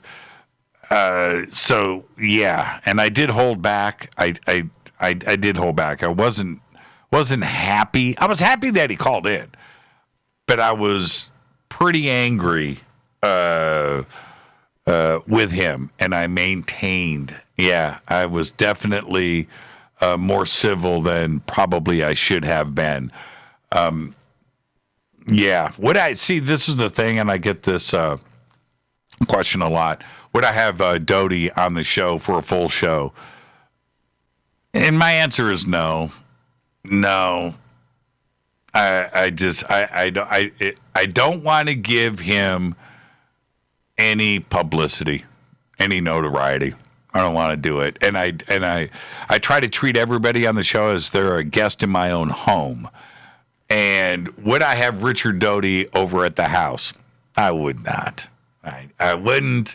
So therefore, him coming on the show, and it would just get ugly, and I wouldn't be mean to somebody in my own home. So it's just best that we just let that go. I'm glad that he called in. We got some crazy answers to questions out of him that night, but that's as far as I'm going to go with it. This is from Ryan. Ryan says, "Star Wars, real technology hidden in movies." Huh. Could be. I often wonder about some of the plasma technology that is being talked about today. We know that it's been around for a while in development. But when you think about the lightsaber and technology like that, laser weapons, pew, pew, pew, you know, that stuff, it's here. It's here. Propulsion systems. You know, the other thing in Star Wars, I like the whole Death Star being the moon thing. It's pretty fascinating. But another part of it is, in Star Wars, you didn't have any warp drives. You didn't have any wormholes. You had friggin' rocket engines on the back of the battle cruisers, right? The Imperial. Yeah, it was never... You know, there wasn't any Star Trek in Star Wars, I guess is where I'm going. And I always found that very interesting. Lori Thompson says, if you had to listen to country music, what would the group or singer you would listen to? That's easy. I like Rascal Flatts. Rascal Flatts is the Van Halen of country music. I also like Shania Twain. Shania Twain was the AC/DC of country music. But anything by Willie Nelson, Waylon Jennings, incredible stuff. Johnny Cash, incredible. So there you go. All right, but yeah, Rascal Flatts, Rascal Flatts, good band. This is from Heidi. Heidi says, with Linda Moulton Howe and Von Daniken getting older, who is a legitimate up-and-coming investigative researcher to be listening and watching for the future? Yeah. There will be a serious changing of the guard soon, especially, Stanton Friedman is no longer with us. Jim Mars is no longer with us. John Anthony West is no longer with us. So who to look for? Well, of course, first on everybody's mind would be Richard Dolan, and we love Richard around here. So there's Richard. Richard's getting up there in the years too. Now, if we go down below that, who is next up? Yeah, that's interesting. I like what Deep Prasad is doing. I think he's onto something, and I think he's very tenacious. So I like Deep. I like Deep a lot. I'd have to put some more thought to that, too, as well, because there are so many out there. Look, Jason Quitt, amazing. Billy Carson, amazing. Johnny Enoch, I think he's somebody else that's tenacious. Are we looking at, I think Billy's going to be there for the length of it. I think Deep could be there for the length of it. He's got so many different projects that he's working on, quantum computing and things, that I don't know if he's going to be a UFO researcher until till the end of his career. He could be, though. But Jason Quitt, yeah, I see that there. So there's 4 right there to keep your eyes on. Jody Wolf, would you consider a road trip to Skinwalker Ranch, Murillo, Mistretta, Rita, and will I be your camera girl? It would be great. That would be fun. Jody, that would absolutely be fun, and yes, you could be the camera person. It's got to happen. We've got to go up to Skinwalker. At this point, Skinwalker's going to be renting rooms. It's going to be the Disneyland of the paranormal. So you'll be able to rent a room, rent a cabin there, go hang out for the weekend for your paranormal weekend, and have your crypto cheeseburger over at the Skinwalker Cafe, and get your Skinwalker hat and T-shirt there. That's it's coming. It's coming. I'm telling you, that's the plans. Okay. Carol, yeah, what is it with Skinwalker tonight? Carol Williams, Skinwalker Ranch. You should try it. Oh, man. Question, Jimmy, what about the SpaceX when they stopped the feed when there was something following them? Yeah, I know. Happens a lot. This is the thing. I saw a very interesting video the other day about why SpaceX never shows the rockets landing on the platforms out in the ocean. And I always wondered about that. I thought, man, why do they always cut the feed? They cut the feed because the rocket is vibrating so much with the rocket engines as it's landing. It's shaking the platform and the ship that's got a direct satellite feed going up to the satellites, and the satellite feed jitters and misses the satellite, and that's why it happens right at the instant. And I always thought, man, it's not really landing. The feed gets cut every single time. If you wait a couple of days, they'll show you the video. And I was like, man, is it a fake video? I don't think it is. I don't even want to imply that.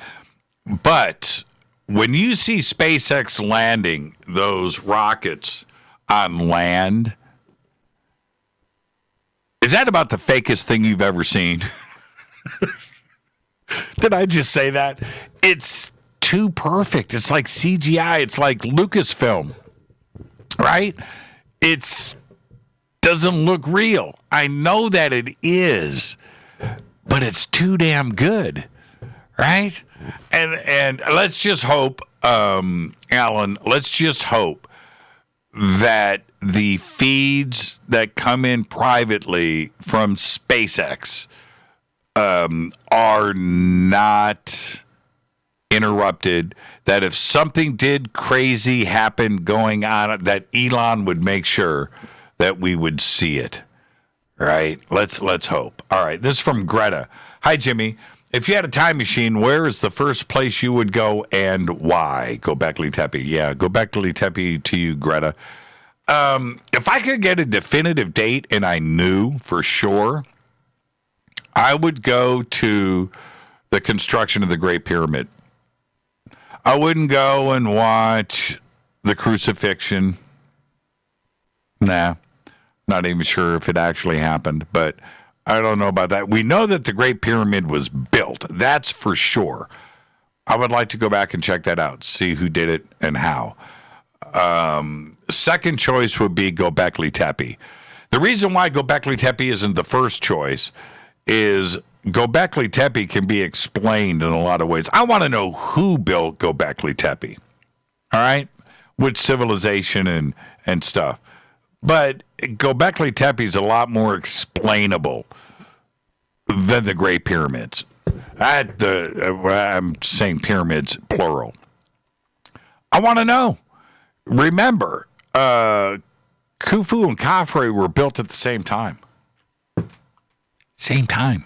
2 pyramids, same size, next to each other, built at the same. How did they pull that off? That's where I would go. Let's see. Question. What decade was your favorite? Got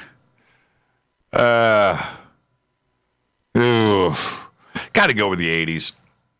Yeah, before I even second guess myself. 80s. 70s were great. 70s were great for me for a lot of different reasons. One, I was in Panama for a big chunk of it. I was in beginning of the 70s. I was in Chicago, middle part, Indianapolis. The last half of the decade, I was in Panama. Very cool things happened for me in the 70s. I really enjoyed it. But the 80s, man, that was there were no rules. Love the 80s. So, yeah, 80s. What would you say is the best alien evidence to date? Well, it's not going to be what you think. It's not Roswell. Nah. Not Rendlesham. Nah. Not Travis Walton. Want it to be. Nah. Not going there. The beer can UFO at Mount Adams. Saw that with my own eyes, with everybody else. That was crazy. That's the best evidence. That eyewitness testimony is the best testimony. And I had enough friends there that were there with me, middle of the day, daytime. Yeah, beer can UFO, Mount Adams. That's it. Nothing was like that. That was absolutely incredible. Question: what do you think humans will have Siri in the? What year do you think? What year do you think we'll have Siri in our brains? I got to take a break right here, but I'm going to answer that right now. We've got it now. Yep. The other day I mentioned steel cable on my patio. Steel cable in a conversation. Today it showed up advertising in my Facebook feed. I'll be right back. Hi everybody, this is Rob Halford, the Metal God on JimmyChurchRadio.com. This is KGRA Digital Broadcasting Station. Salt Lake City, Utah. Van Buren, Arkansas. Why is it we're not very good with our health regimen until it's too late? We don't put oil in the car until the engine blows up. When the body's out of balance, your health is not so good. Give your body some love. Log on to getthetea.com. That's getthetea.com. Try our Life Change Tea, which cleanses you from harmful intruders. A clean colon is one of the ways to bring the body in balance. We also carry organic supplements to help you get where you need to go. So do your body a favor. Log on to getthetea.com. That's getthetea.com. You can even visit our sales page to save some dough. Does anybody call money dough anymore? Anyway, if you're looking for short, helpful health tips, go to YouTube and punch in Health Matters Now. That's Health Matters Now. So, log on to getthetea.com, shop, get balanced, then learn some cool tips at Health Matters Now. You'll be glad you did. That's getthetea.com. Your contact for current news and trending topics. KGRAradio.com. This is Jimmy Church of Fade to Black, and I only drink Fade to Black blend coffee from Rivermoon. Just click on the Rivermoon Coffee banner at jimmychurchradio.com. Promo code F2B Blend. So are you tired of being tired? Well, then it's time to get the tea. Hey, it's Lisa here to tell you about this all-natural, all-organic tea I've been drinking that has had great results for over 20 years. It's called Life Change Tea, and it's specially formulated to help detoxify and cleanse your kidneys, liver, colon, and blood all at once. The colon is one of the most ignored organs in the human body. The faster that waste is eliminated from the body, the less time that waste sits in our intestines, spreading toxins to our bloodstream. This tea helps cleanse chemicals caused by outside intruders from our entire digestive system. And get this, weight loss can be a side effect. And with continued use of the tea, you can experience clearer, healthier, younger looking skin, increased energy, and a happier outlook on life. So if you're tired of being tired, get the Life Change Tea at getthetea.com. That's getthetea.com. And like me, you'll be glad you did. Did you know that when you're on the road with limited data or Wi-Fi available, you can still listen to every minute of Fade to Black by just calling 605-562-4482. No smartphone, app, or internet needed. It saves your data plan and no extra cost if you have unlimited minutes. Just call 605-562-4482. You can listen to me, Jimmy Church, on any phone, anytime, anywhere. Go Beckley Tappy.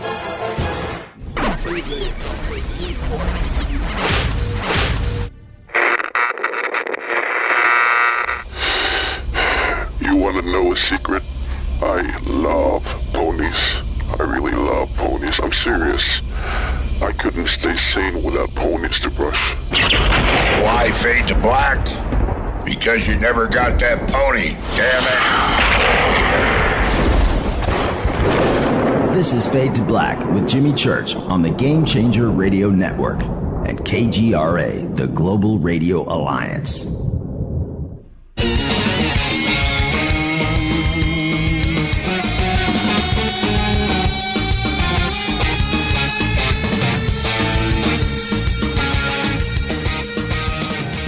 Welcome back, Fade to Black. I am your host, Jimmy Church. I happened to click over. Tonight's our Facebook AMA, Ask Me Anything. Post your questions over on our Facebook radio page. I happened to click over to TweetDeck to check in, looking at F2BQ. Loads of questions here. And you know what, everybody? Post them over on Facebook. There you go. That's what you got to do. Some great questions here. But you know what? No, tonight it is exclusively Facebook. Let's continue. Joy. Jimmy, do you think the class action lawsuit against Alexa will be successful? I do not. That's it. Too much money. You've got to go up. I'm not sure if any lawsuit against any of the big tech giants could be successful. They have the ability to prolong and drag out and cost so much money that it becomes prohibitive.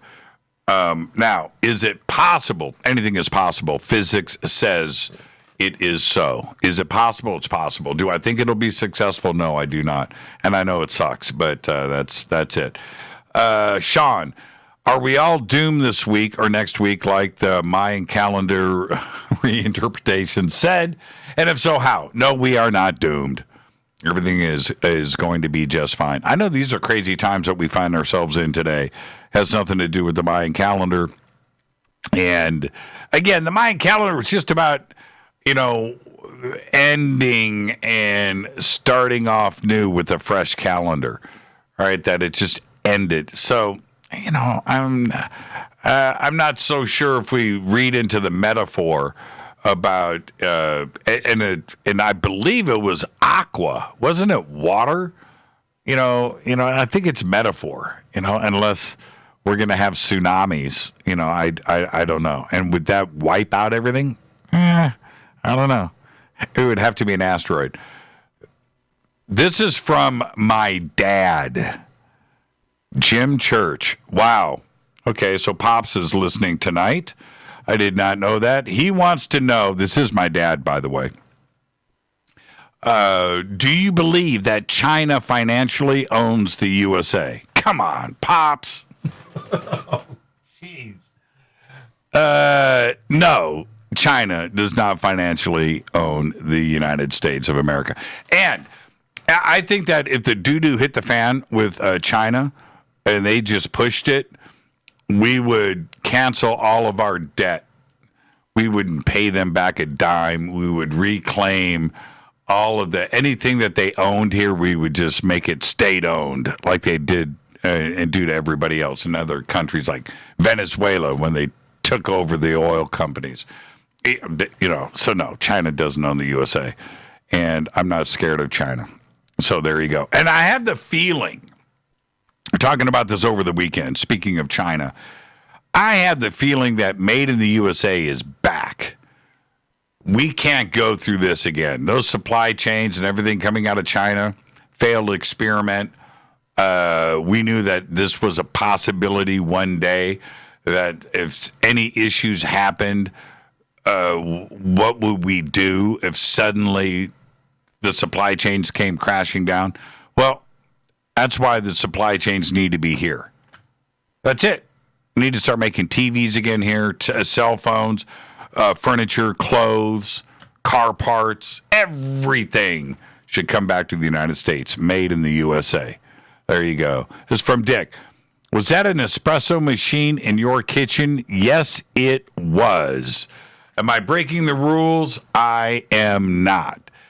Our daughter bought that. She bought it in disguise. It was a Christmas present, but she got it because she's too lazy to make coffee in the morning. So she makes her own coffee before she goes to work or goes to school. I'm being straight. I got you an espresso machine for Christmas. Isn't it cool? It's like, you got yourself an espresso machine. So stop with all that. But yeah, you did. That was an espresso machine on the countertop. What did you see the espresso maker that was next to it? You didn't see that, did you? Yeah, we got the fancy Italian machine going. Let's see here. What is next? What paranormal investigators would you most like to have on the show? You know what? I would like to have on, what's his name from Ghost Adventures? Name escapes me right now. But yeah, I'd like to have him on the show. Oh, man, what's his name? Somebody help me. I'm going to flip over to Twitter. What's his name? Ghost Adventures. What's that dude's name? Oh, man, I got his phone number. Zach Bagans just popped in my head. Okay, so I can get out of Twitter. Okay, let's see. Yeah, I'd like to have Zach Bagans on the show. I've had everybody else on, all the big paranormal people, but never got Zach on the show. Appreciate, this is from Laura, appreciate that you are so tuned into cutting edge learning. What is your next independent research topic? I'm so heavily into physics.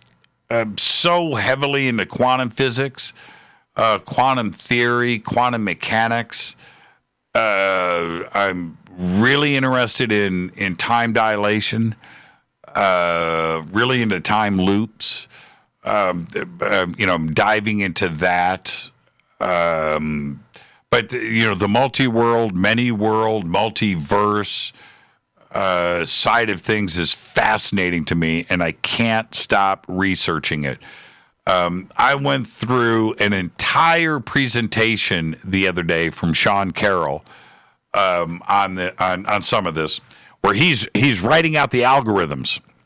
He's putting out the math and explaining the math and how to go back and correct things and why the math. And I can't believe I spent, and Rita's sleeping, and I got my iPad out, and I'm watching the algorithms getting written and erased and corrected and I actually said to myself, I think I'm understanding this now.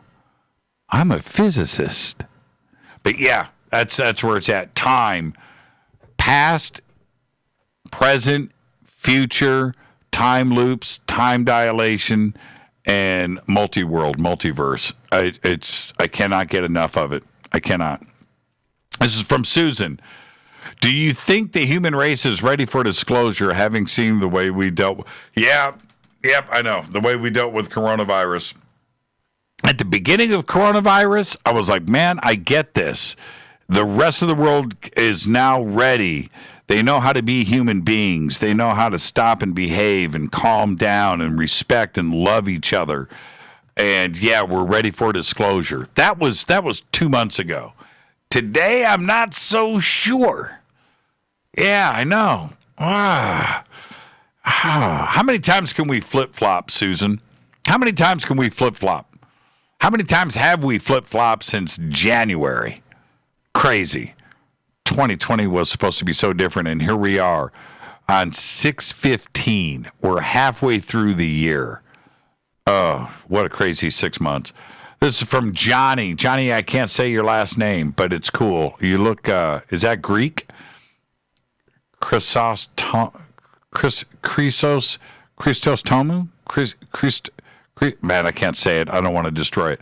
Johnny here, listening from England, hither and thither, near and far. My question is, have you resolved the Bob Lazar issue? Will you have him back on the show? Go Beckley Tepe, Brother Church Fader. All right, Johnny. No, I haven't changed my original statements that I made last year that I was done with Bob Lazar. Too many things came to light at the end of the year last year where I just had to back up, and it seemed funky to me. I don't want a money play being done and something made up to promote, and I'm talking about the FBI raid and looking for element 115 at his house, when it turns out obviously that's not what happened. And once you make a mistake like that, once you get into canceled check territory with me, it's hard, man. It's hard to get my trust back. It's really hard. And I was all in on Bob Lazar. I've said it for years. I was all in. And when that happened last year, I'm like, that's it. I'm done. I'll wait for something else to surface. And when it happens, I'll report on it, and maybe Bob can bounce back. But right now, I don't see it happening. Question, did you choose that particular Win6 chair, or was it given to you as marketing? Is it comfortable? Is it worth the cost? It's all right. It's a good-looking chair, but it won't stay up. So it kept going down. So now I readjusted the cameras. I now keep the chair lowered. I'd rather sit higher because I prefer that. But I quit doing that. The chair failed me. And to be honest with you, I am looking for another chair. Okay. This is from Kevin. What is the strangest thing you found on Google Earth mapping? Go Beckley Tepe. I think the strangest thing that I found on Google Earth was when somebody sent me the coordinates to the hatch. And I went and looked at that. That was pretty interesting. The hatch in Antarctica was pretty nuts. The alien face on the side of the hill in Antarctica was pretty nuts. The UFO, the flying saucer on Pacific Coast Highway, that was pretty nuts. Right next to the Malibu base, by the way. That part right by Point Magoo. That was pretty crazy to me. The round circle lake down in South America that was moving around, like the island, the moving round island in the surf. That was pretty cool. So, yeah, there you go. Where can I get a Jimmy Church action figure? I think Rita's designing a really cool bobblehead with me with cross eyes. And so we'll get that out there soon to you. From Jody, you have often said that Bigfoot is your biggest unknown. I would love to dive into why, since you were at ECETI enough to know that they are there. You believe, James, you must have seen some things. You did see footprints. I did. You probably sensed or smelled them. No, I didn't, but interesting comment. I do not know how this is still your biggest unknown.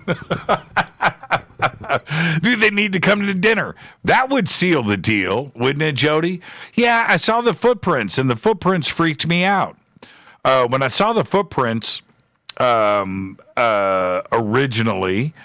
I think Fader 1 and Fader 2 were there. When I saw they found them. When I saw the footprints, the hair on my arm stood up, the back of my neck. It was crazy. So glad Jason Quitt was there with his cameras. I shot pictures too as well, but Jason had his 4D action going on. That was pretty crazy. Is it definitive? No. It's not, but it was very interesting to see. It really was. I don't know, Jody. I know it sounds so like I'm a walking paradox and I'm being hypocritical. How I can believe in one thing and not the other. We saw the beer can together. Okay? All right? Everybody was there. If Bigfoot ran across the field in front of all of us in the middle of the day, well, then we would have a different opinion on Bigfoot. Right? Okay? But that hasn't happened. I've had a lot of people, a lot of friends that have seen and had their encounters. And we have the Patterson film. I know. I'm leaning more and more interdimensional on that, Jody. But you can still be the camera person up at Skinwalker. Christy Coleman says, where in the world is John Sykes? Great question.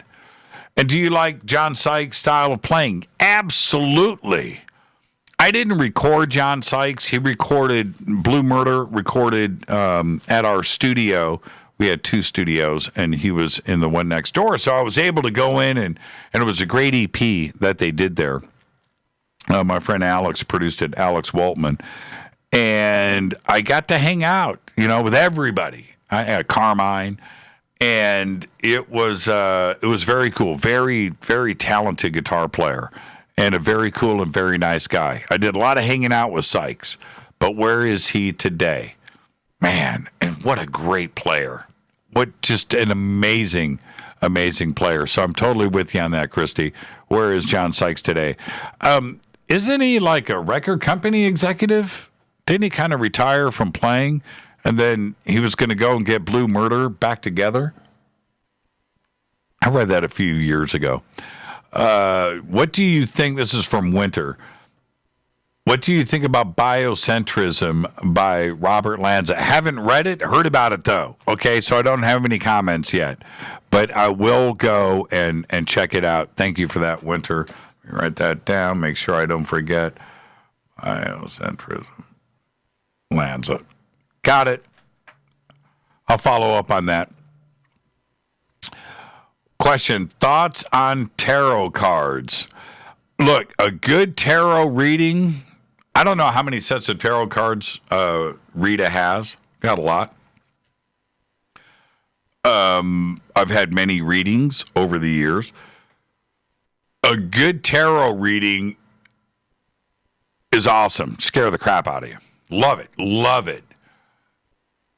Bad tarot reading, you're like, right? And it kind of kills it.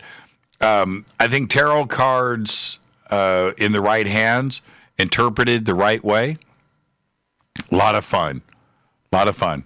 Do you react to it? Do you plan your life around it? No. I think you should just enjoy the moment, collect the information, but don't change your life because of a tarot reading.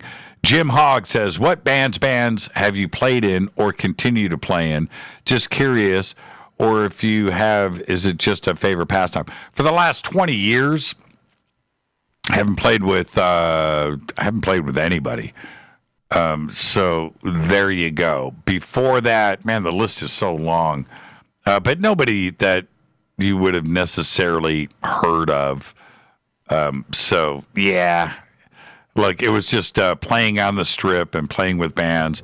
I've named all the bands here on the show over the years, but nobody in the last 20. Right now, I just I collect guitars, and maybe a couple of days a week I'll pull one down, tune it up, and play for half an hour. Between the breaks, between the show here, I do get up and I walk around, and that's what I'm doing. I'll pull one of the guitars down and noodle during the breaks. And that's my practice time, is the 5 minutes of commercials during the show. So I haven't played with anybody. I would like to, I'd like to get back into it. I talked to Tracy G, and we all know Tracy, about going out and taking some lessons from him.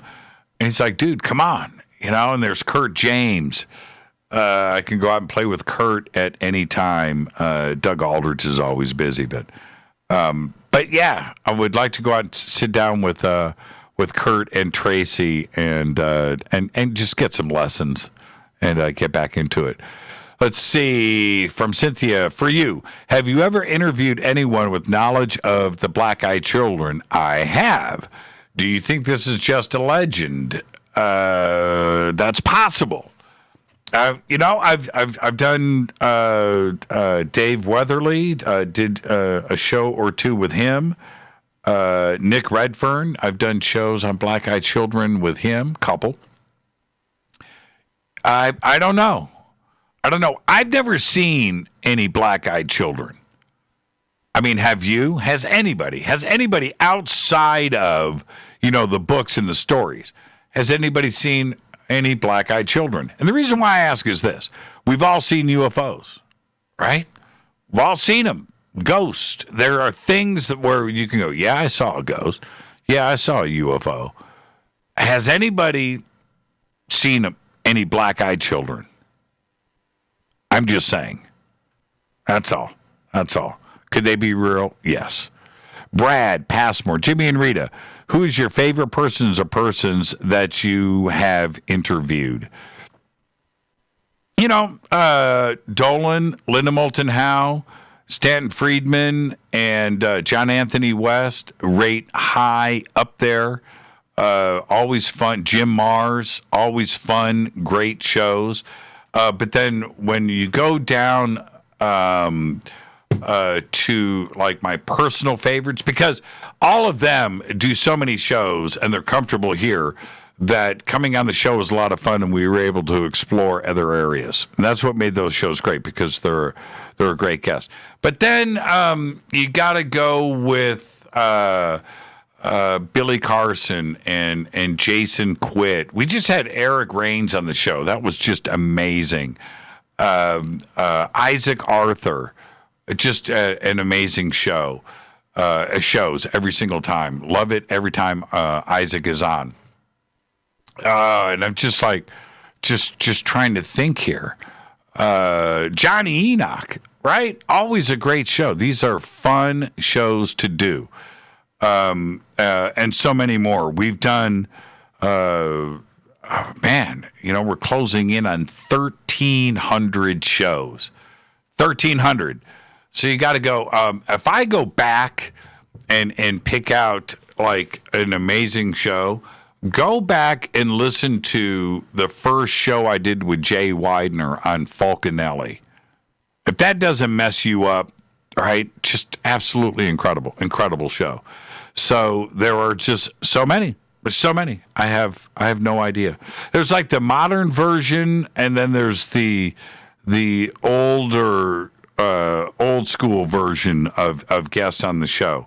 So, they kind of go into two different groups. Scott says, my first concert was Thin Lizzy and Nazareth Wings in Kalamazoo. Great show. However, my favorite all time was AC/DC in Toledo with Pat Travers. Oh, that would have been good. AC/DC was incredible. Bon Scott was one of the best ever. What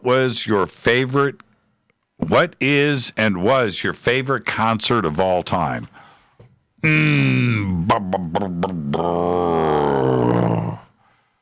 don't know. I don't know if I have a favorite. I don't know. Soundgarden at Tipitina's in New Orleans. If you were there, you know how special that show was. Pretty dang incredible. Van Halen with the Cats opening at Market Square Arena. I'm going to say 1982. Women and Children First, maybe, tour. Was that Women and Children First? That was pretty incredible. Queensryche opening for Kiss at Long Beach Arena. Queensryche was amazing. Didn't even stay for the whole Kiss set. Split. Goes to show you. But that was the Warning tour, and that was pretty incredible. Maybe Operation Mindcrime. The Warning, Operation Mindcrime. That was pretty incredible. I mean, things that stick out. Best of all time. Woo, man. Because when you go back and I think about the 80s and the late 70s and 80s at Market Square Arena, and you can go down. You can go Nazareth or the Cars or Ted Nugent, Bob Seger, Genesis, The Who. Oh, man. I could go on and on and on and on about the incredible shows at Market Square Arena. Scorpions. Geez, I've forgotten more than I remember. Black Sabbath, Judas Priest, at Market Square Arena when it was real bands touring. That's it was just a different era, that just kind of stopped. So, yeah, there's too many great shows. Yep. I saw Thin Lizzy. I think I saw Thin Lizzy with Nazareth, actually. I also saw Nazareth with Train.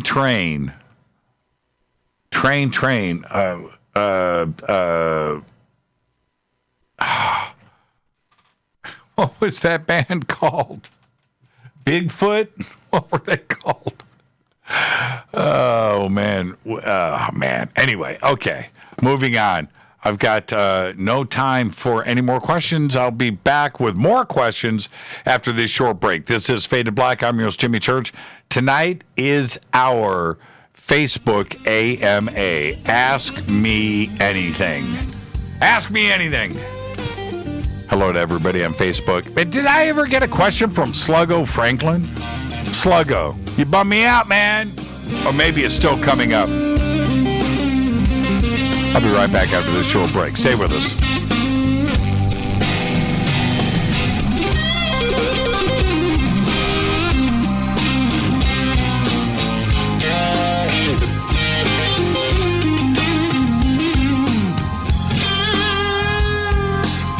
Hey, what up, y'all? It's your girl Vivica Fox here, and you are listening to my boy, Jimmy Church, on JimmyChurchRadio.com. Despite popular opinion, reading a book will not make you smarter. But listening to Jimmy Church will. This is Jimmy Church of Fade to Black, and I take Life Change Tea supplements every single day. It's what I do. Click on their banner at JimmyChurchRadio.com. When you take the beans from Central America with dashes of Indonesian and African mixed in and then roasted to the dark side of Fade to Black, you create the ultimate brew of fringe. Introducing the Fade to Black blend from Rivermoon Coffee. Yes, Rivermoon's darkest customized roast was created for the love of Fade to Black. The alchemy of masterful roasting and smoking the beans is in every sip of this full-bodied, dark Java. I need my coffee dark, deep, with distinct bittersweet chocolate highlights, just like the bunker. Leaning further into the darkness of the roast is Fade to Black blend from Rivermoon Coffee. Just click on the banner at jimmychurchradio.com and use the promo code F2BBLEND for 15% off of your order today. Go Beckley Teppy. Hello, my name is Billy Carson, and I am a best-selling author and the founder of ForbiddenKnowledge.tv. Together with my team, we have built an all-new conscious streaming TV platform designed with every family member in mind. If you have ever wanted to travel the world and attend lectures and workshops from your favorite speakers but weren't able to, look no further. ForbiddenKnowledge.tv. There are dozens of workshops and lectures from speakers you know and love. We have also included amazing categories to assure that your consciousness is entertained and elevating on a daily basis. Amazing interviews, ancient history, ascension knowledge, wisdom teachings, documentaries, conspiracies, mysteries, health and fitness, conscious cooking, meditations, finance, yoga, and so much more. To start your free trial on any mobile device or computer, surf to ForbiddenKnowledge.tv. That's Forbidden Knowledge with the number 4, ForbiddenKnowledge.tv. Again, visit ForbiddenKnowledge.tv today.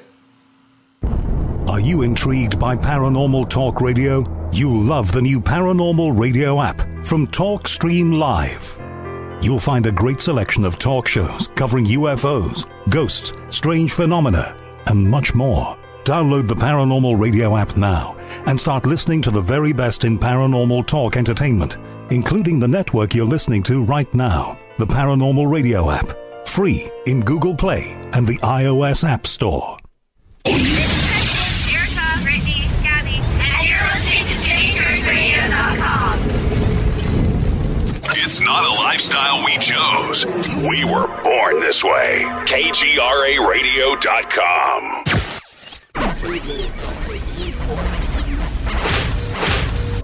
This is KJCR at JimmyChurchRadio.com.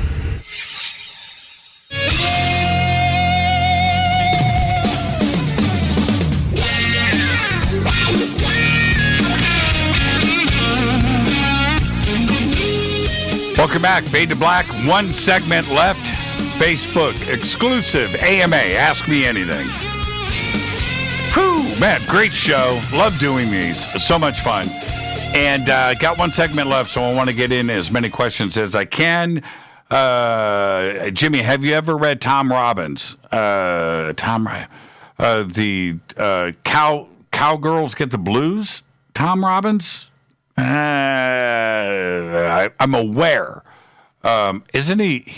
He's doing pot these days, right? Isn't he? Oh, man. But no, the answer is no. I'm very familiar with Tom Robbins, though, but I don't know if I've read any of his stuff. I know he was an artist, too, right? Wasn't he involved with Jackson Pollock at one time? Okay, anyway, I'm very aware of Tom Robbins. Let's see, Christy, are you and Rita really thinking about Austin? I bet it would be great freaking, look, when America's doing, the United States go through what it's going through, and here in Los Angeles, you just start, you start looking around, just wondering things. But our family is here in Southern California, so we're not going anywhere. Austin would be at the top of the list, though. It really, really would. I want to go to Vegas, right? I want to play to Vegas, and Rita's like, no, it's too far. So there you go. All right, Jimmy, what do you remember from your childhood that you haven't thought about since then? What do you remember from your childhood that you haven't thought about since then? I have no idea. I mean, that's a question that takes a lot of thought. I got to go more rapid fire. I have no idea. Riding my unicycle? I don't think about that often, but I remember it. Let's see. Paul Eric Gold. Name 4 people from history currently that you would love to have at your dinner table for one incredible night of conversation. Oh, man. Oh, okay.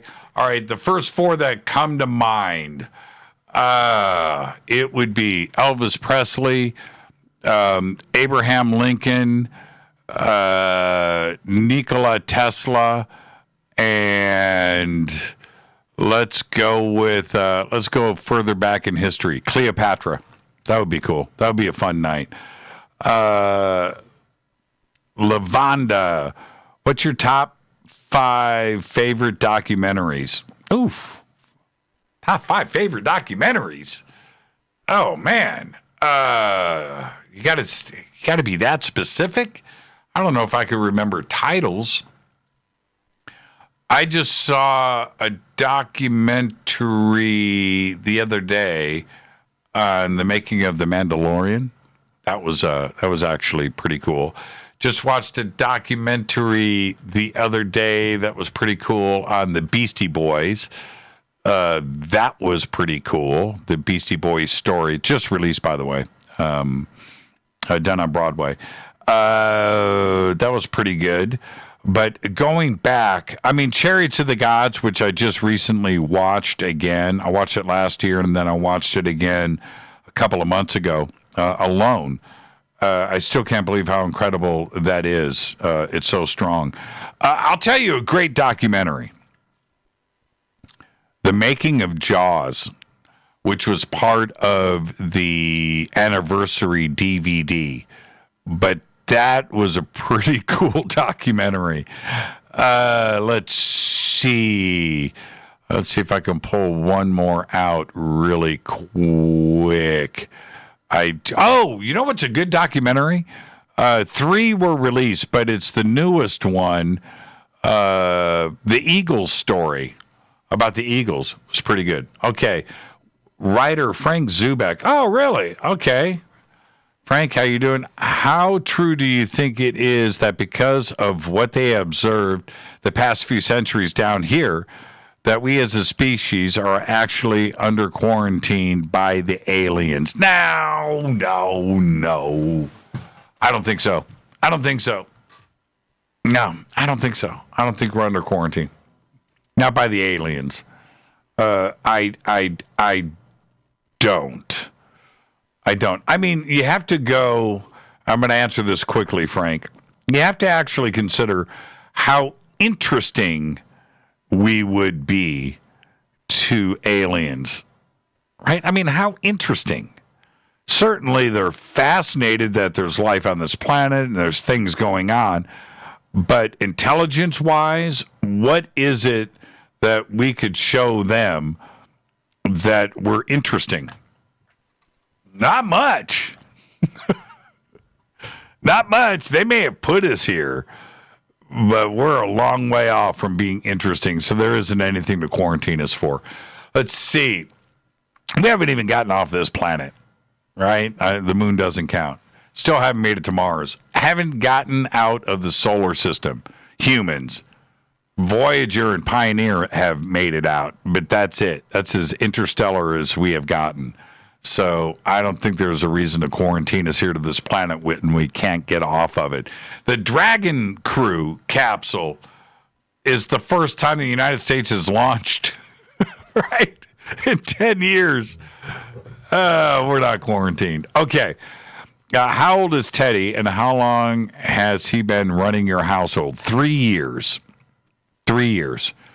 And he was definitely doing it this weekend. Paul Turner says, how and when do you come to meet and work with Art Bell? Were you freaking out a bit when that happened? A little bit. Not really. Not really. I kind of expected it. So how and when? It was 2013. Art quit Sirius. And when he quit Sirius, I wrote Keith the next day, or maybe a couple of days after that, and said, I'm your guy. And he said, okay. And he went, and okay, what have you got? I sent him some stuff or whatever, however that happened. And I think Keith called me back the next day and said, can you be ready this week? And it kind of happened like that. That's I'm not so sure about the timing of it. It may have been a week, it may have been 2 weeks, but it was all right there. It was very compressed and it was immediate. I was happy. I wasn't freaked out. I was pretty happy to be given the opportunity. This is from Mandy. What's your opinion on giants? They were real. If you believe they did exist, they did. Why are their remains being hidden? That's a great question. Who were they? What happened to their civilization? What is the benefit of covering their existence up? I remember in Chicago, growing up, I remember seeing an ad or a book from the Field Museum in Chicago. I mean, I remember this as a real memory of a giant skeleton, and it was like a 10-foot skeleton at the Field Museum in Chicago. And I wanted to go and see it. I've been to the Museum of Science and Industry many times. And I wanted to go to the Field Museum, which wasn't the Museum of Science and Industry. This was like the Museum of History, to go see this giant skeleton that was like on the cover of their pamphlet or their little book, their guide book. I cannot find that today. On the internet, I've seen a couple of pictures here and there and references to this giant skeleton at the Field Museum, but it's like it never existed now. It's like real Mandela effect. Gone. So when we talk about giants in America, lots of evidence out there for sure. Lots of photographs for sure. But I saw this at the Field Museum with my own eyes, and they're gone. It's gone. It's like you can't find any reference to it. So there you go. I'll send everybody on a homework project. Field Museum, Chicago, 10-foot skeleton. See what you can find out about it. Send it to me. Chip says, if big money was waved at you, would you go to Spotify like that other guy? Absolutely.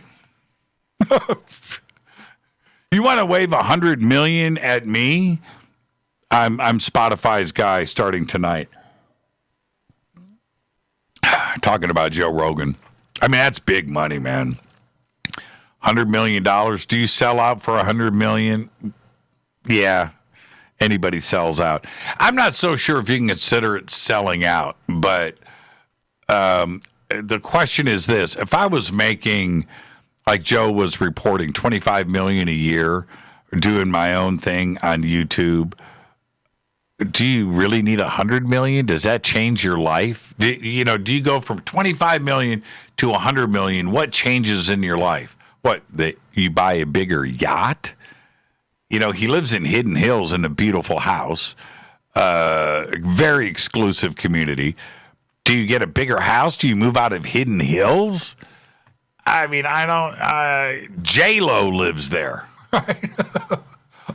Ozzy Osbourne. That's who lives in Hidden Hills. It's like the crazy. I mean, do you move? I don't know. I don't know. So, Jimmy, when will you have Race Hobbs on again? Well, now that you reminded me and Race is listening, Race, call me tomorrow. Let's get you on the show next week. I would love to have Race on the show. He's the best. Any truth to the stories that Rush and or Neil Peart were involved in MK Ultra and have handlers? No, come on. Stop with that. You don't be talking about Rush in those terms. And Neil's not even here to defend himself. So, no, I don't think there's any MK Ultra stuff tied to Rush. It would say good night. Come on, Alan. Good night, Fader 1 and Fader 2. Let's see. Hey, Jimmy, what is... I don't mean it like that, but I mean, come on, Alan. That's Fader 1 and Fader 2. We love you. Okay, good night, guys. Good night. There you go. Okay, I've got so much time left here. From Vedran. Hey, Jimmy, what is your stand on the Alaska pyramids? Greetings from Croatia. I think there's pyramids all over the world that we haven't discovered yet. Could there be something in Alaska? I think there is something to the story. Where there's smoke, there's fire. Alaska is so remote and so tough to get to. It's very tough to do independent research.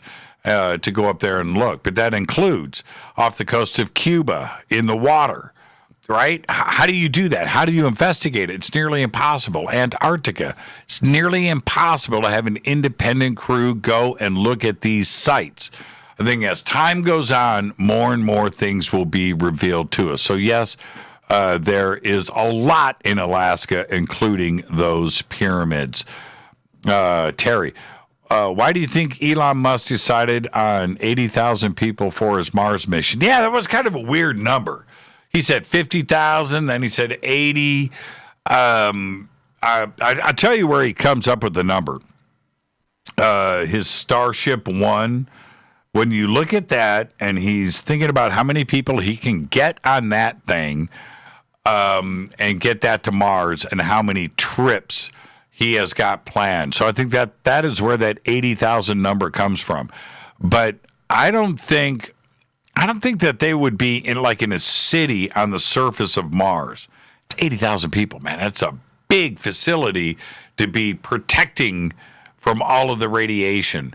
They are going to have to get to something underground. Lava tubes, a canyon with a cave in it, something away from the radiation. That's where those 80,000 people are going to live. You're not going to have a tent city made out of 3D printing, right? That's going to be radiation-free zone on the surface of Mars, and you can't control the temperatures and other things. That's really tough. This is from Kaz. Have you ever astral traveled? No. Talk about it all the time. I would love to do it. Would love to have that experience. I have not. Although, not entirely true. Yeah. I had my little experience up at East City Ranch and the medicine wheel, and I don't know if you can call that astral traveling.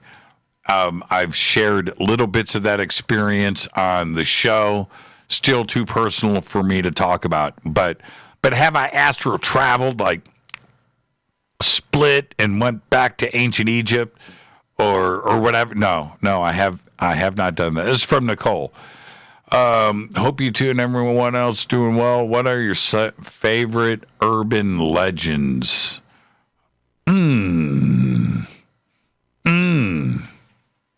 Wow. Okay. Favorite urban legends.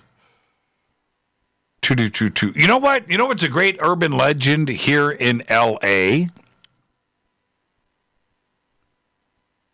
The tunnels under Los Angeles. Right. And I forget the name of the beings that lived under there and the maps. Big part of L.A., man. Big part of urban legends here in Los Angeles. And if you haven't checked that out, you should. We just talked about black-eyed children. It's a pretty good urban legend. I'm going to put Bigfoot up there. That's a good urban legend. Chupacabra kind of came and went, didn't it? But that's a good urban legend. Mothman, great urban legend. Lots of history there. But the tunnels under Los Angeles, yeah, pretty good. This is from Victor. Hi, Jimmy. How are you familiar with the work of Frederick Dodson and his book, The Pleiades, and Our Secret Destiny? I know the book. Haven't read it. I have not read it.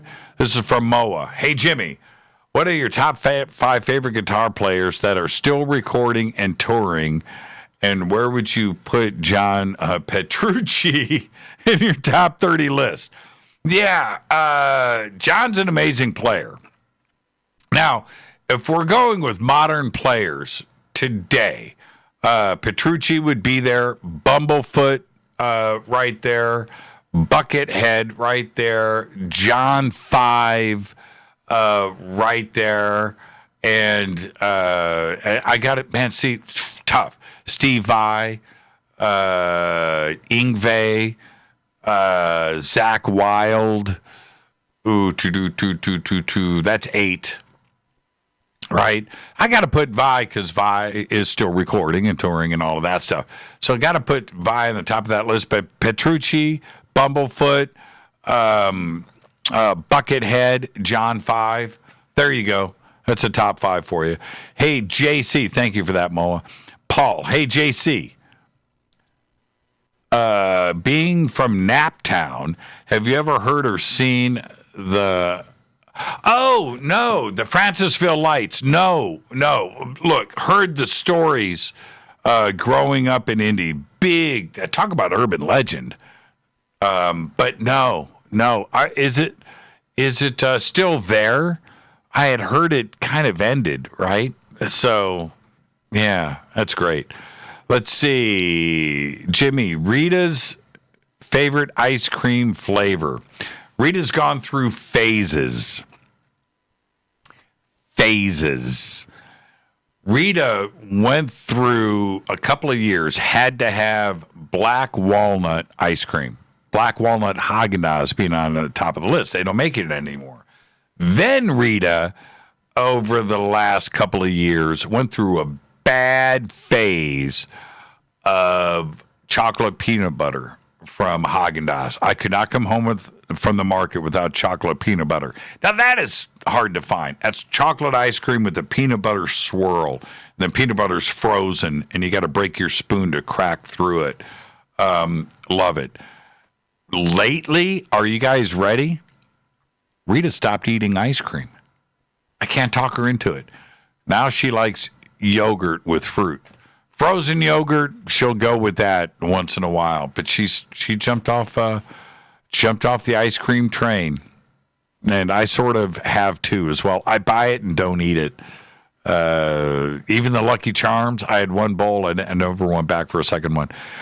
What exactly did you say to Rita after your show with Douglas Dietrich and the big meltdown? Did you ever talk to him again? And is he wearing a little white coat somewhere in a tiny room? I haven't heard that name in 6 years. So there you go. No, never spoke to him again. Don't care to. Very unfortunate that he did what he did on this program because it was an unbelievable, and it was planned. I was told the next day by the person that booked him on this show, and they laughed about it. It was all planned, and there you go. Well, that was a failed experiment. I have no idea if he is around. I have not heard his name from anybody. So there you go. Okay. This is from Beckbeat. Wow. Okay. I'm not on Facebook, so I'll try my luck here. Do you sometimes miss the days of recording, producing, sound engineering for different artists? And if so, why did you stop? I do miss all of that. But I like being in the studio and recording and punching and all of that stuff. Miss it greatly. But I still get my yayas out. Okay? Where I handle the production here. I'm able to mix and cut and edit and deal with sounds and songs and things. So I still get to mix and engineer somewhat here. And remember, I'm recording voiceover stuff all the time. So I still get to do it. Do I miss working with bands? I do. I've had a couple of offers to go and do things. I don't have the time to do it. I would love to go and spend a month or two doing an album project. I just don't have the time. But Beckbeat, if you have a song you want me to mix, let me know. Send it to me. All right. Ann Druffel, 94 passed. I did not know. When did she pass? I did not know. 94 years old. Lived right up the street, too. Wow. Ann Druffel, 94. I did not know that. Man, that was a good show with her that we did. Russ, is there anyone out there alive that would take over Steve Hawkins' place as the world genius? Well, there's a lot of, Leonard Susskind let's not forget, and the things that he has done and continues to do. Leonard Susskind fights the good fight. So is he up there? Yes, absolutely. Leonard Susskind. Is Brian Green worthy? Brian Green needs to resolve string theory and get to the bottom of it in the theory of everything. If he could pull that off, then he might be able to get into that place of Stephen Hawkins. The thought of Michio Kaku, and I like Michio a lot. I don't think you have to stumble upon it, right? I don't think you can go and fight for it and try to be that guy. But Michio doesn't fight for it, right? Neil deGrasse is not even in the ballpark. He's not even in the parking lot at the ballpark. So Brian Green could be. Leonard Susskind is, in my opinion. Can't forget about Kip Thorne, too, as well. Okay. Let's see. Last question of the night, and I'm looking at the clock. I've got 60 seconds. When is Giorgio Tsoukalos coming back on? He is fun. I spoke to Giorgio for an hour and a half a week and a half ago. Great conversation, and we both said we got to do this and we got to do this now. So, Crystal, I will hook you up, and we will have Giorgio on the show. Maybe we can do it next week. Okay? All right, so that's it. That wraps another exclusive AMA. Tonight was on Facebook. The next AMA we are going to do will be with Twitter, but it's going to be with the Twitter live feed, not with the Sandbox. I want to go with the live feed. We're going to send everybody over there. I want to see all of the questions in the Twitter live feed only. Great night tonight. I want to remind everybody, thank you. Oh, what just unbelievable. And the future Mars, I'm looking here, and we just couldn't get another 50, 75 questions in, but I did my best. Tomorrow night, right here, Walter Cruttenden. And Wednesday night, let's not forget, Dean Radin. Great week here on Fade to Black. Thursday night will be another Fader night with open lines all night long. Fade to Black's executive producers, Rita Camarion. Shows produced by Hill J. Palm, Renee, Dennis, and Kevin. Announcers are Steve Harder, Gene Vitola, Mark D. Kovar. Webmaster, Drew the Geek. Music, Doug Aldrich. Intro, Spaceboy, SpaceboyMusic.com. Fade to Black is produced by KJCR for the Game Changer Network, and syndication is KGRA, The Planet. This broadcast owned and copyrighted 2020 by Fade to Black and the Game Changer Network. It cannot be rebroadcast, downloaded, copied, or used anywhere in the known universe without written permission from Fade to Black or the Game Changer Network. I'm your host, Jimmy Church. I got to get out of here. Until tomorrow night with Walter Cruttenden, I want everybody to be safe. Go Beckley Tepe.